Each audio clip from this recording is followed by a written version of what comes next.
नमस्कार, मी अपर्णा. मागच्या रविवारी आपण पप्पांबरोबर गप्पा सुरू केल्यात. या रविवारी म्हणजे दिनांक 29 मे 2022 रोजी या आठवणींचा पिटारा पुन्हा एकदा उघडायची आपल्याला संधी मिळते. सो आज आपण पुन्हा पप्पांबरोबर गप्पा मारणार आहोत. सो मागच्या आठवड्यामध्ये झालेल्या गप्पांचा एक छोटासा आढावा. मागच्या रविवारी पप्पाने आपल्याला गप्पा मारताना असं सांगितलं की त्यांचं बरेचसे शालेय शिक्षण हे वडूजमध्ये झालं. म्हणजे 1ली ते 9वीपर्यंत शिक्षण साधारण त्यांचं वडूजमध्ये झालं. पण गप्पांच्या ओघामध्ये आपल्याला आणखीन एक गोष्ट कळाली की 4थीला जेव्हा पप्पा स्कॉलरशिपला बसायचं असं त्यांनी ठरवलं किंवा दादांनी त्यांना बसवायचं असं ठरवलं, तेव्हा त्यांनी कुलकर्णी सरांकडं खाजगी शिक्षणासाठी ठेवलं होतं. सो तसा विचार केला तर 1ली ते 3री वडूज, 4थीला 1 वर्ष खातगुण आणि पुन्हा 5वीपासून 9वीपर्यंत वडूज असा पप्पांचा शालेय शिक्षणाचा वडूजचा प्रवास झाला. 10वीला दादांच्या इच्छेनुसार सांगलीला म्हणजे शहरामध्ये पटवर्धन हायस्कूलमध्ये त्यांनी ॲडमिशन घेतलं आणि 10वीचं वर्ष तिथे पूर्ण केलं. पप्पांच्या बालमनानं असं घेतलं होतं की आपण सांगलीला असण्यापेक्षा वडूजला असल्यानंतर आपली दादा अक्काने थोडीफार मदत होऊ शकते. सो आपण 11वीला सांगलीला कंटिन्यू करण्यापेक्षा आपण वडूजला पुन्हा एकदा ॲडमिशन घ्यावं म्हणून त्यांनी परस्परच ठरवून वडूजला 11वीसाठी ॲडमिशन घेतलं. दादाने जेव्हा हे लक्षात आलं तेव्हा पहिले 2 महिने ते काही बोलले नाहीत. पण नंतर त्यांनी पप्पाने समजून सांगितलं की तू वडूजला तुझं 11वी पूर्ण करण्यापेक्षा जर तू सातारला MK मामांबरोबर न्यू इंग्लिश स्कूलमध्ये 11वी पूर्ण केलीस तर सातारा हे जिल्ह्याचं ठिकाण आहे. तर ते तुला जास्त सोयीचं पडेल. अर्थात दादांची जी इच्छा होती त्याला आवरणं पप्पा शक्यच नव्हतं. त्यामुळे पप्पांनी 11वीला सातारला ॲडमिशन घेतलं. सो आपण बघितलं की तसं 2 महिने पहिले वडूजला त्यांनी 11वीचं शिक्षण केलं आणि पुन्हा जुनी 11वीसाठी त्यांनी 3ऱ्या महिन्यापासून सातारला ॲडमिशन घेतलं आणि 11वी तिथून पूर्ण केली. या सगळ्या प्रवासामध्ये मला नव्याने एक गोष्ट अशी कळाली की पप्पा हुशार आहेत किंवा पप्पा 4थीला स्कॉलरशिपला आले, पप्पा 7वीला स्कॉलरशिपला आले. या गोष्टी मला खूप जणांकडनं मी ऐकलेल्या होत्या किंवा अक्कादांच्या तोंडून या मला कळालेल्या होत्या. पण पप्पांच्या तोंडून मला नव्याने कळलेली गोष्ट अशी की पप्पांनी 1लीपासून ते 11वीपर्यंत त्यांच्या वर्गातला पहिला नंबर कधी सोडला नव्हता आणि ही माझ्यासाठी खरीच अभिमानाची गोष्ट आहे. आज आपण पप्पांबरोबर आणखीन नव्याने गप्पा मारणार आहोतच. सो त्याच्यामध्ये आपल्याला त्यांच्या आणखीन नवीन नवीन त्यांच्या आठवणी किंवा त्यांनी मित्रांबरोबर केलेले गमती जमती आपल्याला कळतील. तर मारूयात गप्पा आपण त्यांच्याबरोबर.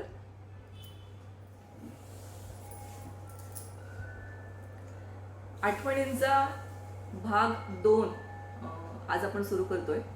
मागच्या वेळी आपण पप्पांचं बालपण म्हणजे वडूजमधला प्रवास, थोडक्यात त्यांचं अगदी सुरुवातीला शाळेमध्ये प्रवेश घेतल्यापासून ते 9वीपर्यंत वडूजमध्ये झालेले शिक्षण, त्यानंतर 10वीला पप्पांचं सांगलीमध्ये घेतलेलं ॲडमिशन आणि त्यानंतर 11वीचे पहिले 2 महिने वडूजमध्ये आणि नंतरची उरलेली 11वीचे महिने सातारमध्ये अशा पद्धतीनं शिक्षण झाल्याबद्दल बोललो होतो.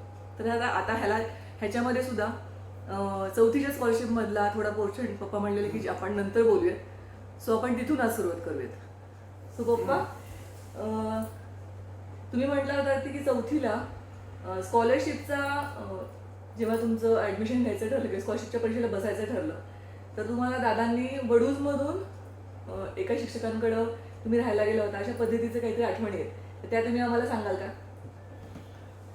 कारण 3रीपर्यंत मी वडूज होतो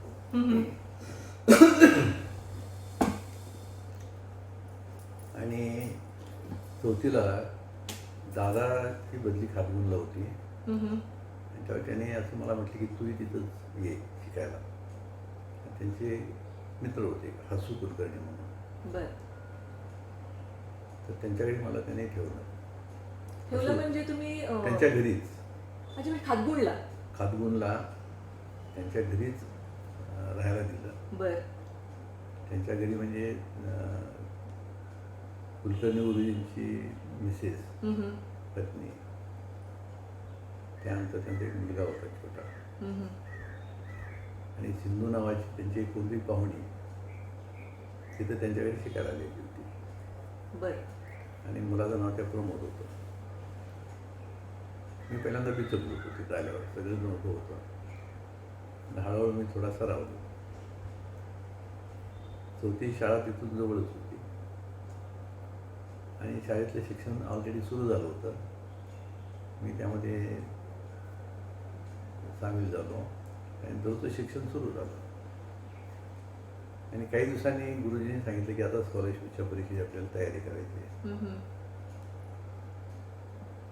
आणि मग ते इतर अभ्यास करताना थोडंफार ते घ्यायचे. म्हणजे असं काही जास्त 1 तास 2 तास स्कॉलरशिप परीक्षा असं काही नव्हतं.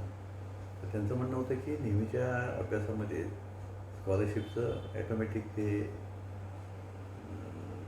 Portion cover होतं. पोर्शन कव्हर होतं म्हणजे ते. आणि मग ते वर्षभर ते त्यांचं शिक्षण चाललं त्या ह्याच्यामध्ये, म्हणजे नेहमीचं शिक्षण अधिक स्कॉलरशिपचं. आणि त्यावेळी स्कॉलरशिप परीक्षा फक्त सातारा म्हणजे जिल्हा ठिकाण होतं, त्या ठिकाणीच ही स्कॉलरशिपची परीक्षा असायची. आम्ही 4-5 जण गेलो होतो खातगुण म्हणून. अच्छा, खातगुणमधनं 5 विद्यार्थी तुम्ही स्कॉलरशिपच्या परीक्षेला बसला होता. तुम्ही तिथली एक आठवण आणखी एक होती तुमची की नदीवरनं पाणी आणायला लागायचं असं काहीतरी तुम्ही सांगितलं होतं ते. नाही, नदी नव्हती, तिथे एक मोठा ओढा होता, म्हणजे भरपूर पाणी असणारा एक ओढा होता. आणि घरी नळ वगैरे. नाही, त्या खेडेगावात होतं, तिथं लाईटही नव्हती, हे नव्हतं, म्हणजे केव्हाची 55-56 1955-56 सालची ती गोष्ट आहे. म्हणजे घरी नळानं पाणी येत नव्हतं. नाही, नळ हा विषयच नव्हता, बरं. गावात कुठंच नव्हता नळ. अच्छा. एक जवळ एक देऊळ होतं, हां हां. देवळाला लागून एक शाळा होती.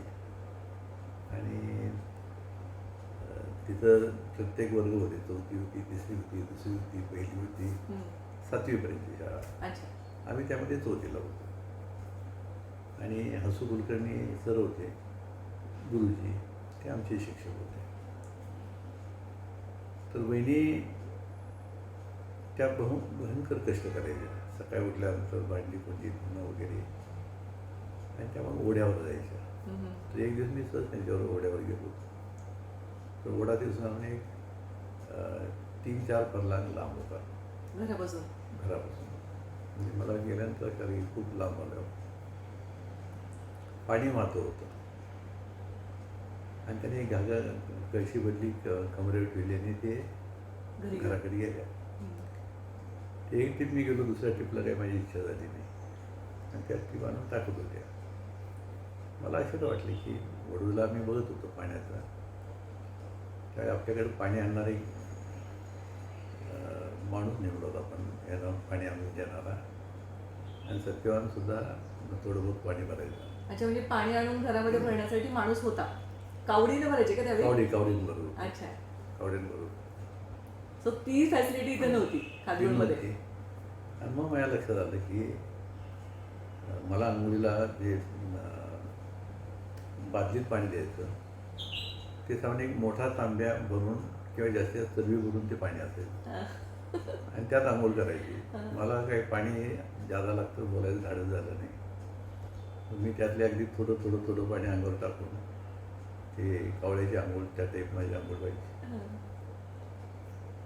आणि मग कपडे धुणं वगैरे आहे ते मग ओढ्यावरून मी धुणं करत होतो. त्या काळात होतं ते धुणं थोडं जमत होतं मला, आणि करताना मला आनंद वाटला. म्हणजे असं काही कुठं त्रास होतं असं वाटलं नाही. आणि स्कॉलरशिप परीक्षा, आणि त्यांच्याची सिंधू नावाची मुलगी होती, ती सिंधू त्यांची कोणतरी पाहुणी होती, आणि माझ्यापेक्षा थोडीशी वयानं मोठी असावी.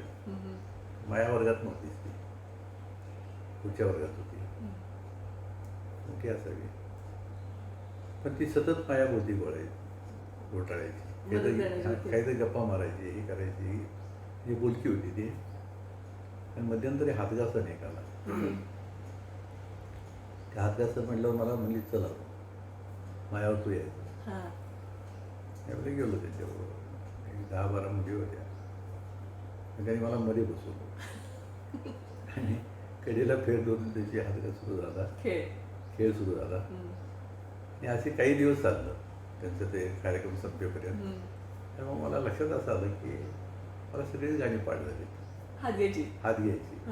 ते ऐकून ते मला मध्ये बसवलेलं असायचं, आणि ही गाणी मला कितीतरी वर्ष आठवत होती. नंतर स्कॉलरशिप परीक्षा जवळ आली. मगाशी म्हटल्याप्रमाणे सातारा जिल्हा ठिकाण असल्यामुळे तिथंच ती परीक्षा असायची. वडूज खातगुण जसं अंतर जातात तसं खातगुण ते सातारा ते हे होतं. तिथं आमची एका ठिकाणी कुठेतरी राहण्याची सोय केली होती. शाळेमध्ये तिथे गेल्यानंतर त्यांनी कुठं सोय केली वडूज खातगुण अंतर किती होतं, साधारण किती वेळ लागायचा?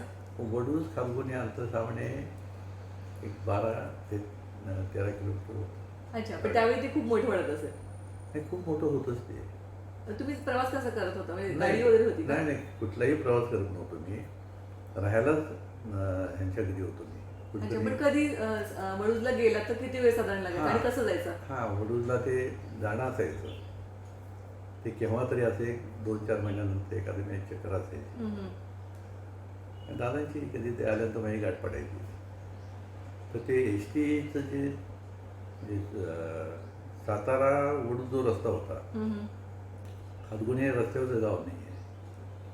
खातगुण हे रस्त्यापासून सामान्य 3-4 किलोमीटर आत असं गाव होतं. त्या वडूजला जायचं म्हटल्यानंतर प्रथमतः चालत त्या रस्त्यापर्यंत जायला लागायचं. अच्छा. तिथं स्टँड नव्हता. हां. झाडाखाली उभा राहून येणाऱ्या गाडीला हात वर करायचा आणि त्या गाड्या थांबायच्या तशाने याच्यातला भाग. तर एकदा मी असंच वडूजला जाण्यासाठी तिथे गेलो होतो आणि त्यावेळी 2 जण माझ्या ओळखीचे होते, वडूजचे होते.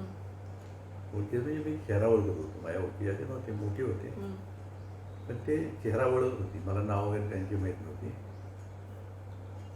आणि ते बोलत बोलत जवळ आले की अशीच एक नंतर ती घटना घडली होती. तोच टाईप तिथं घडला. त्यांनी खिशातून माझ्या पैसे काढले. बरं. खिशातून मी बोलता बोलता तुम्हाला कळलं नाही की पैसे नाही, काढले? कळलं नाही. हां. कळलं काहीच नाही. हां. खिशातून पैसे काढले आणि एस टी आली. हां. एस टीमध्ये बसायला मी निघालो त्यावेळेस म्हणले थांब. म्हटलं काय, पैसे कुठे आहेत तुझ्याकडं? हां. काय म्हटलं होतं आता काही नाही आहेत, आता काय करू?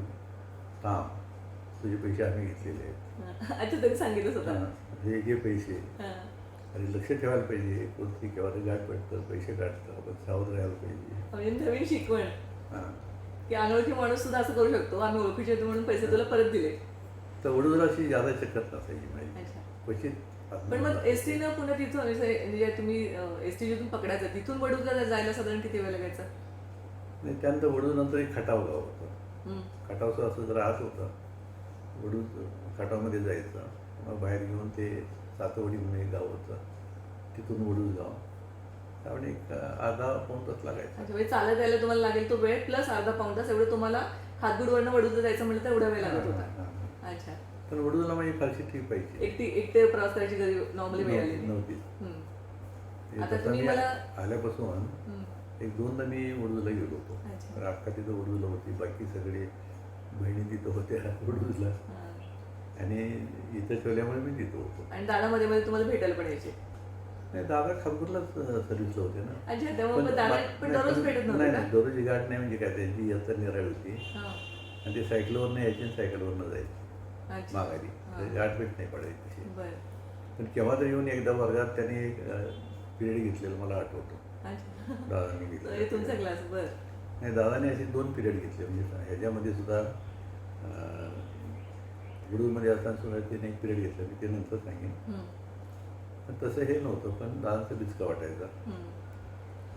आणि त्यानंतर मग स्कॉलरशिप परीक्षेला सातारला आम्ही 10-12 विद्यार्थी सगळे घेऊन गेले. राजवाडा आहे सातारामध्ये. तिथे हे परीक्षेचं केंद्र होतं. आणि परीक्षा सुरू झाली. आपलं नेहमीप्रमाणे आम्ही गेलो. नंबर प्रमाण बसवलेले, पेपर वाटले गेले आणि ऑब्जेक्टिव्ह सगळे प्रश्न होते. गणिताचा विषय होता. 50 गणित आणि 50 मार्काचा प्रश्न, अशा टाईपचं होतं. तर गणिताचं असं मला फारसं कठीण वाटायचं नाही. पेपर आल्यानंतर मी पेपर घेतला आणि सोडवायला सुरुवात केली. प्रत्येक प्रश्नाचं उत्तर मी लिहित गेलो. आणि मला फक्त एकच प्रश्न अडला होता, पण तिथं न थांबता मी पुढे गेलो आणि पेपर संपला माझा. तर मला कळलं की फक्त एक गणित मी सोडवू शकलो नाही, बाकी सोडवले. आणि अजून 1 तासाचा पेपर होता, पण 10 मिनटं तरी अजून ती काम होते. मी गाड्या घेतली, अजून 10 मिनटं होती. तर माझी ती पद्धत होती की पेपर असताना संपला पेपर तर निघून जायचं नाही. पूर्ण वेळ संपल्यानंतर बाहेर पडायचं. त्याप्रमाणे मी सुनवून बसलो होतो आणि पुन्हा मी 2दा ते गणित वाचलं. त्याने विचारलं होतं की 16चं वर्गमूळ किती. 16चं वर्गमूळ किती? तर हा वर्गमूळ हा प्रकारच वर्गात कधी शिकवलेला नव्हता. बर. तो कन्सेप्टच माहिती नव्हता. अच्छा. आणि मी खूप वेळा वाचून सुद्धा मला काही सुचत नव्हतं, काय करायचं सुचत नव्हतं. आणि मग मी असं म्हटलं की हे वर्गमूळ म्हणजे काहीतरी निराळ गणित दिसते. त्यांना मूळ पाहिजे, मूळ, वर्गमूळ. आता मी 4थीत आहे, तर माझ्या वर्गाचं मूळ कुठलं? कुठलं? पहिली. बर बर. माझ्या वर्गाचं मूळ, 4थीच्या वर्गाचं मूळ पहिली. मग पहिली म्हणजे 1. तर 1 येण्यासाठी काय करायला पाहिजे? तर आपल्या वर्गाला 4नं भागायला पाहिजे. 4थीत 4 भागिले 1. एक उत्तर आलं. हां. तसंच 16. बर. त्याचं वर्गमूळ किती? तर त्याला 4नं भागायला पाहिजे. बरं बरं, असं लॉजिक लावलं तुम्ही. असं म्हण नाही, लॉजिक नव्हतं त्यावेळी. असं म्हणजे मला तुमच्या मनाने गेलेले विचार. आणि काय आपल्याला येत नाही हां, आहे, तर काहीतरी घ्यायचंच उत्तर. आहे. हां. तर 16ला मी 4नं भागलं, म्हणजे काही तोंडीच करायचं हां. होतं, ते काही लिखाण नव्हतं. हां. 16ला 4नं भागलं, 4 उत्तर आलं, जास्त लिहिलं. आणि ऑप्शन मध्ये 4 होतं. नाही, ऑब्जेक्टिव्ह मध्ये उत्तरात 4 ऑप्शन होता तुम्हाला नाही. सिलेक्ट करायला. सिलेक्शन नव्हतं त्यात. ह्या स्कॉलरशिप परीक्षेमध्ये सिलेक्शन हा विषय कुठंच अच्छा, नव्हता. तुम्ही उत्तर लिहायचं होतं. फक्त उत्तर. प्रश्न बरं. दिलेले असायचे ते उत्तर लिहायचं, प्रश्न लिहिलेले असायचे ते उत्तर लिहायचं. अच्छा. तिथं ऑप्शन वगैरे प्रकार काही नव्हता. हां. हे नंतर. अच्छा. मी बाहेर आल्यानंतर वर्गातली 3-4 हुशार मुलं होती. हम्म. त्या प्रत्येकाला विचारलेलं उत्तर काय काय की म्हणजे काय माहिती नाही हां, आम्हाला. हे शिकवलंच नव्हतं. नाही, शिकवलं नव्हतंच ना, हम्म. वर्गमूळ कळलं नाही. मग इतर मुलांना काही प्रश्न विचारायला नव्हतं. मग 7चे जे विद्यार्थी होते, हां. माझ्या मागं आणि पुढं 7चा होता, त्या एकाला मी विचारलं हां. की 16 हे सोपं आहे म्हटलं. 4. अच्छा, मी साधा जिल्हा ठिकाण असल्यामुळे त्यांनाही शिकवलेलं होतं. हां, मला 4 म्हणलं. म्हणून मग आपलं हे बरोबर आहे, लॉजिक बरोबर आहे. 4नं भागणे. आता काय आपलं 100 म्हणलं की 25 लिहायचं. असा विचार करत मी बाहेर आलो. आणि बाहेर आल्यानंतर तो विषय मी विसरून गेलो. आणि दादांना नंतर मी विचारलं. दादा म्हणले काय लिहिलं? म्हणजे 4 बरोबर आहे. म्हणले बरोबर आहे. तुला कसं आलं? नाही, कसं आलं नाही विचारलं. बरोबर आहे की म्हणजे मग काय त्याने काही किरकोळ आहे ना म्हणजे आलं होतं की 4-16 वर्गमूळ 4. मी निराळ आहे म्हणून मी काय बोललो नाही. म्हणजे एकदा पटा खायला लागली. तर तो ती. आणि मग रिझल्ट लागला. रिझल्ट जेव्हा मी उडवलो होतो त्यावेळी जिल्ह्यामध्ये 2 प्रकारचे रिझल्ट यायचे. एक शहरी भाग आणि ग्रामीण भाग. बरं. नंबर मात्र ते लावायचे. तर शहरी भागामध्ये मी 3रा आलो होतो. अच्छा. आणि ग्रामीणचा जो पोर्शन त्यांनी काढला होता त्यामध्ये मी पहिला आलो. काय सांगता तुम्ही? 34 स्कॉलरशिपला ग्रामीण भागात पहिले आला होता. आणि कौतुक. हे हा पोर्शन हे माहित नव्हतं मला. तुम्ही स्कॉलरशिपला आलेलं माहित होतं, पण हे ग्रामीण विभागामध्ये तुम्ही पहिले आणि शहरी विभागामध्ये 3रा नंबर हे मला आज कळलं. नाही, दोन टाईप द्यायचे ते. शहरी विभाग काढायचे आणि यामध्ये ग्रामीण नाही, मला वाटतं स्कॉलरशिपचा आत्ता सुद्धा ग्रामीण आणि शहरी विभाग आहे. पण हे खरंच कौतुक आहे. 4थीमध्ये यामध्ये तो पहिला आला. आणि तर हसू तुम्हाला कुलकर्णी वर्गमूळचं आणि हां. हसू कुलकर्णी जे होते ना, ते माझे सगळ्यात जादा लाडके गुरुजी. एक तर म्हणजे काय, त्यांच्या घरी राहत होतो, गुरुच होते ते. जेवण खाणं सगळं तिथं असायचं. बरोबर. राहणं वगैरे तिथंच. वरच्या कुठेवर अभ्यासासाठी रूम दिलेली, तिथं अभ्यास करायचा. झोपण्याची खोली तीच होती. सिंधू तिकडं पलीकडे झोपलेली, प्रमोद तिकडं तिच्यावर झोपलेला. आम्ही तिघं फक्त वर असायचो त्या ह्याच्यामध्ये. प्रमोद लहान होता त्या ह्याच्यामध्ये. तेव्हा ते घर आपलंच घर असं वाटायला लागलं होतं. आणि त्या घराबद्दल एक आपुलकी निर्माण झाली होती. आणि त्यानंतर मी 4थीनंतर बाहेर पडलो, पुन्हा 5वी वडूजला होतो. 5वी, 6वी, 7वी वडूजला होतो. पण हे हसू कुलकर्णी त्यानंतर मला कधी गाठ पडली नव्हती. मी वडूजला गेल्यानंतर त्यांची कधी अशी गाठ पडली नव्हती.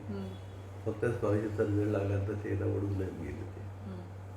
त्यामुळे मी 5वीला तिथं जॉईन झालो होतो. नंतर रिझल्ट लागला होता. त्यांची गाठ मला म्हणजे हे मी सांगतो, हे 55-56 सालची गोष्ट आहे. त्यांची अपघातानं त्यांची गाठ माझी पडली 56 साली. आपलं सॉरी 73 साली. बरं, खूप बरीच वर्ष गेली मध्ये. म्हणजे बरीच वर्ष झाली होती. मी इंजिनियर होऊन त्यावेळी 3-4 वर्ष झाली होती. लग्न होऊन 2 वर्ष झाली होती.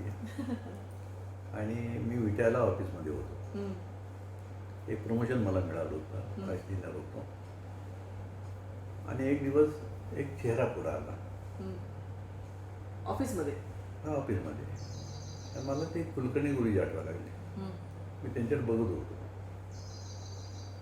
ते आले, बसले आणि मी म्हणले हिवरेचा घेतला. एक हिवरे गाव होतं तिथे. त्यांच्यावर आणखी एक कोणते होतं. बर. तर एक अडचण सांगायला लाईट आहे म्हणून मी एक अडचण सांगायला लावली. अडचण सांगायला मी जरा थांबलो. म्हणलं एक विचारू का. पण त्यांचा चेहरा तसाच, थोडा वार्धक्य म्हटलं तरी चेहरा तसाच होता. कारण त्यांचं वय वाढलेलं नव्हतं. म्हणजे वय वाढलं तरी उंची विंची सगळं तेच होतं. मी म्हणलं कुलकर्णी गुरुजी का. म्हणजे तुमच्या चेहऱ्यावर फरक पडला, पण त्यांचा चेहरा तुम्हाला जसा बघितला नाही, मी मोठा झालो होतो ना. बरोबर, साहजिक. पण ते तसेच होते. तुम्ही 4थी पासून सर्व्हिसला लागण्याच्या मध्ये. हो, त्या काळापर्यंत ते तसेच होते. काय चेहरा थोडं वार्धक्य जरी आलं की नाही तर मी पूर्ण ओळखलं की कुलकर्णी गुरुजी आहे. म्हटलं कुलकर्णी गुरुजी का. हसू कुलकर्णी गुरुजी. हो, तुला कसं कळलं. म्हणलं मला काही ओळखलं नाही. त्याने असं बराच वेळ बघितलं. अरुण. ओळखलं त्यांनी. नाही, खूप वेळानंतर त्यांनी ज्या ती मी असं विचारतोय त्या कोणीतरी विद्यार्थी असणार. अरुण. नमस्कार. नाही म्हणलं गुरुजी.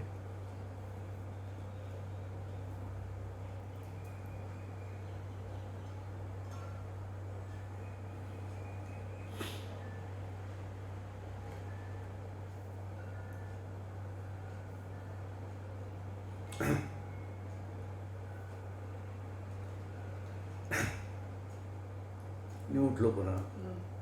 खुर्चीवरनं उठलो. पाया पडलो. अच्छा.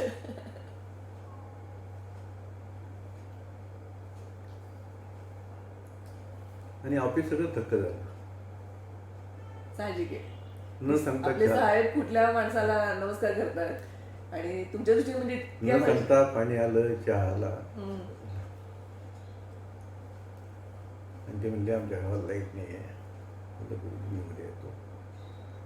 त्याला उद्या येतो म्हटलं.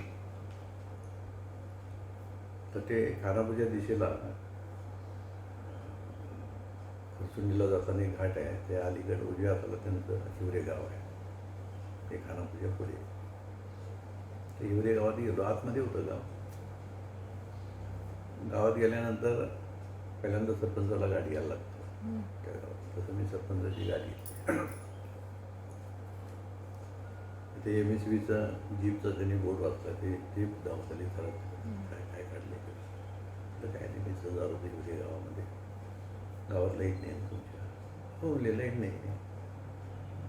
चला चला बसा म्हणले. त्यांनी ऑफिसमध्ये नेलं, चहा पाजला. हा सांगा म्हणजे सांगा नाही मला गुरुजींची गाडी घ्यायची. अच्छा, कुलकर्णी सरांची. आणि त्यांना माहित नव्हतं की तुम्ही ते गावात आलेला आहात. सरांना माहित नाही. नाही, शाळा होती ना बाजूला. हा, पण ते सरांना माहित नव्हतं. नाही, त्या दिवशी येणार तर बोललो नव्हतं. मी येतो असं म्हटलं होतं. सेकंड डे गेलो. अच्छा. त्या शाळा सुरूच होती. मग सरपंच लगेच 10-15 लोक MSVचे आलेले आहेत. कोणतरी एक मोठा गट्टा तयार झाला आणि एक मोर्चा निघतो का नाही त्या टाईपचा आधी शाळेकडे निघालो. आणि नंतर मला समजलं की त्या दिवशी शाळेचं इन्स्पेक्शन होते. बर. आणि येतात म्हणल्यावर गुरुजींना तेच वाटलं हे इन्स्पेक्शन करायला. इन्स्पेक्शनचं कोणतरी आलेलं आहे माणूस. कारण खूप लोक यायला लागले आणि हे यायला लागलेले आहेत. तर सगळे विद्यार्थी एकदम बाहेर एक साथ नमस्ते. बर. म्हणलं गुरुजी मी आलोय. अरे अरुण. मी पुन्हा पाया अच्छा, शाळेमध्ये पुन्हा पाया पडला. थोडा वेळ थांबलो तिथे. गुरुजी बरोबर आले. म्हणजे घरी चहा घेऊया. मग मी त्यांना विचारले की सिंधू कुठे आहे. नाही रे, वाईट झालं म्हणजे. लग्न झाल्यावर त्यानं आत्महत्या केली. ऐक. कारण इकडे माझंही लग्न झालं होतं ना. म्हणजे तुमच्याशी मोठी ती आणि त्यामुळे तिचं अगोदरच झालं असावं लग्न.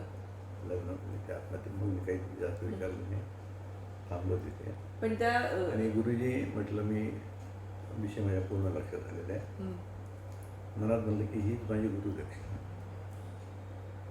बरोबर. आणि विट्याला आलो मी, माघारी आलो. ताबडतोब सेकंड डे तो सर्वे सुरू झाला. हं, खानापूरपर्यंत लाईट होती आणि त्यानंतर 7-8 गावाला लाईट नव्हती. हं. आणि सगळ्यात शेवटचं गाव शिवरेव, सरांचं कसं काय शेवटचं. सगळ्यात शेवटचं गाव होतं. हं, पण मी वरच्या ऑफिसशी बोलून घेतलं. हं, त्यांना कल्पना दिली की ह्या गावात म्हणजे ह्या सगळ्याच गावामध्ये लाईट जाणं आवश्यक आहे. हं, एस्टिमेट केलं तर ते म्हणजे बराच वेळ लागेल. म्हणलं ते मी बघतो. हं, वरच्या ऑफिसने त्याला मंजुरी दिली, हं. काम सुरू केलं. 4 महिन्यामध्ये फक्त मुख्य लाईन मी हिवरेपर्यंत टाकली. हं,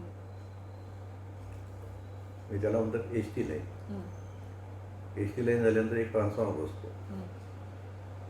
आणि ट्रान्सफॉर्मर बसला की ते व्होल्टेज कमी होतं आणि मग म्हणजे त्याचं जे असतं ते 11 KB असतं हं. मोठ्या लाईनचं. आणि गावाची लाईन असते ती 440 व्होल्ट असते, बरोबर, किलो व्होल्ट नाही. बरोबर. तर तसं ते हिवरेपर्यंत लाईन आली. हं, त्याला म्हणजे 1.5 महिना लागला. हं. तिथं ट्रान्सफॉर्मर टाकला.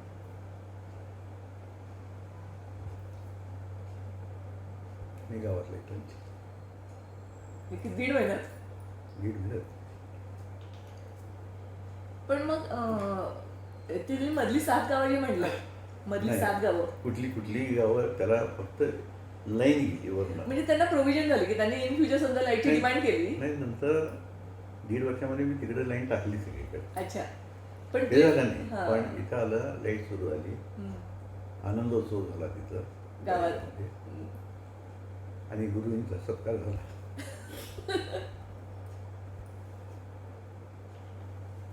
पण हे सगळं खारगुनशी रिलेटेड होतं. हं. आणि खारगुनमध्ये वहिनींना केवढा त्रास होता हे मला नंतर विचार करताना कळायला लागलं. त्यावेळेस ते पाणी आणतात त्यात मला असा त्रास वाटत नव्हता. हं. जायचं आणि काही पाणी घेऊन यायचं. पण चालत जायचं, पाणी घ्यायचं, कमरेवर निघून यायचं. घरातलं सगळं पाणी, हे नळ नाही, काही नाही, सगळ्यांचं पिण्याचं यायचं. आणि आंघोळी स्वतःने द्यायचं. तर ते प्रत्येकाला एवढंच पाणी देत होते. गुरुजींना जादा असायचं, म्हणजे 2 सर्वी. हं. तर ते म्हणजे आपण अंग पुसतो ना, तसं बारीक बारीक अंगावर पाणी टाकून अंग असं गुलं करायचं हं. आणि आंघोळ झाली म्हणायची. आणि आठवड्याला मात्र त्या ओढ्याला जाऊन आंघोळ करायची. हां. कपडे धुवून यायचे. पण तर ते 1 वर्ष तसं निघून गेलं. हं. पण तुम्ही नंतर जेव्हा गेला खारगुनला तेव्हा बहिणींची पण भेट झाली का? नाही, पुन्हा माझं खारगुनला ट्रीप झाली नाही. नाही नाही, खारगुनला नाही, सॉरी. हिवरे गावात जेव्हा तुम्ही गेला, सर भेटले हा, तुम्ही सिंधुदुर्गला तेव्हा काय भेटले का? ते रिटायर झाले होते ना. हां. त्यात काय झालं होतं, त्यांनी ते रिटायर होऊन त्यांनी हायस्कूल काढलं होतं. मी आता हां, मी ज्या वर्गाला मी व्हिजिट दिली हं, ना, हं, हं. ते हायस्कूल होतं. हं. मराठी शाळा संपल्यानंतर त्यांनी हिवरे गावामध्ये स्वतःच एक हायस्कूल सुरू केलं. बरं. आणि हायस्कूल ते काढून, गावाची वर्गणी काढून त्यांनी ती इमारत बांधली होती. बरं. आणि ते मध्ये खूप पिरियड गेलो म्हणजे होता. रिटायरमेंट नंतर सुद्धा ते शिकवत होते. अगं हे 56 सालचा मी ह्याला होतो. हां. आणि 73 साली म्हटलं तुम्ही. 73 साली मी होतो. तर ते बरोबर. रिटायर होणं वगैरे सगळं. आणि सरपंचांना पण लक्षात आलं की सर त्या गावात असल्यामुळं त्या गावाला हो. लवकर लाईट आली, त्यामुळं गुरुजींचा सत्कार झाला. त्या- नाही, खरी गोष्ट आहे ती.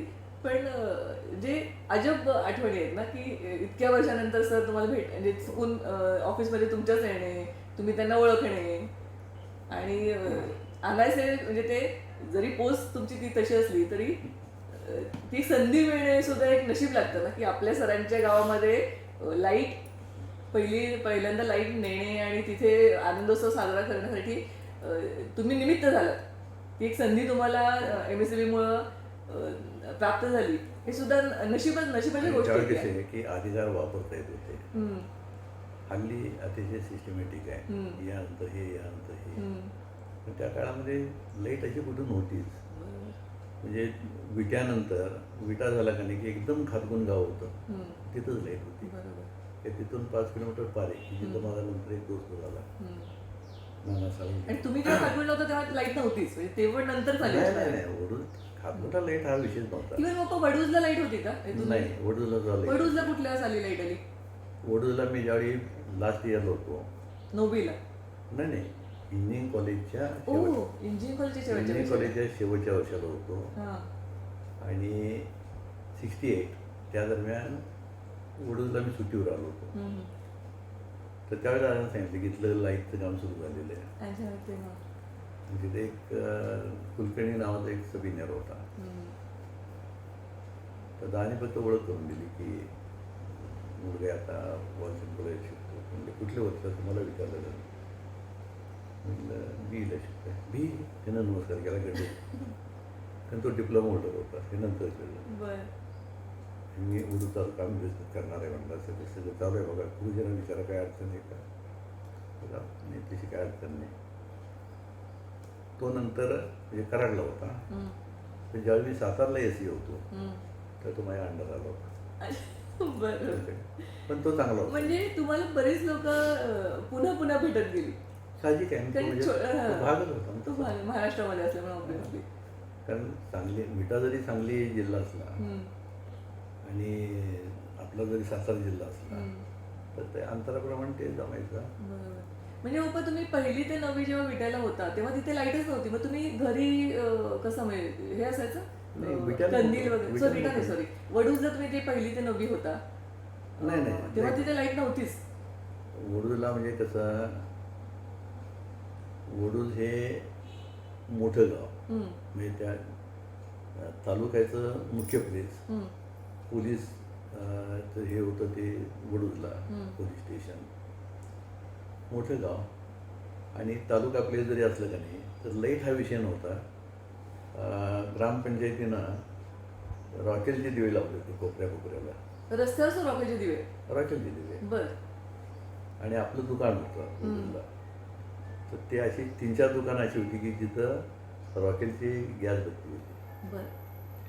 तर त्यावेळी ती सगळी उठून दिसायची. गुजराची 1-2-3 दुकानं आणि आपलं ते लाईट. बर.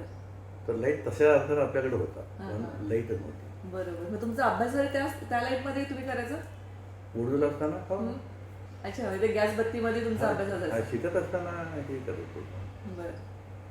तिथं काय अडचण नाही. म्हणजे तुम्ही म्हणला ते बरोबर आहे ऍक्च्युली की तुम्ही 1ली ते 9वी जरी शिक्षण तुम्ही म्हणता वडूजला झालं तर त्यातलं 4थीचा 1 वर्षाचं शिक्षण तुमचं खातगुडला झालेलं आहे. खातगुंड झालेलं आहे. आणि ते दादांच्या डिसिजनमुळे तुम्ही खातगुडला 1 वर्ष सरांकडे राहून ते 4थीची स्कॉलरशिप होईपर्यंत तिथं राहिला आणि पुन्हा 5वीला वडूजला आला.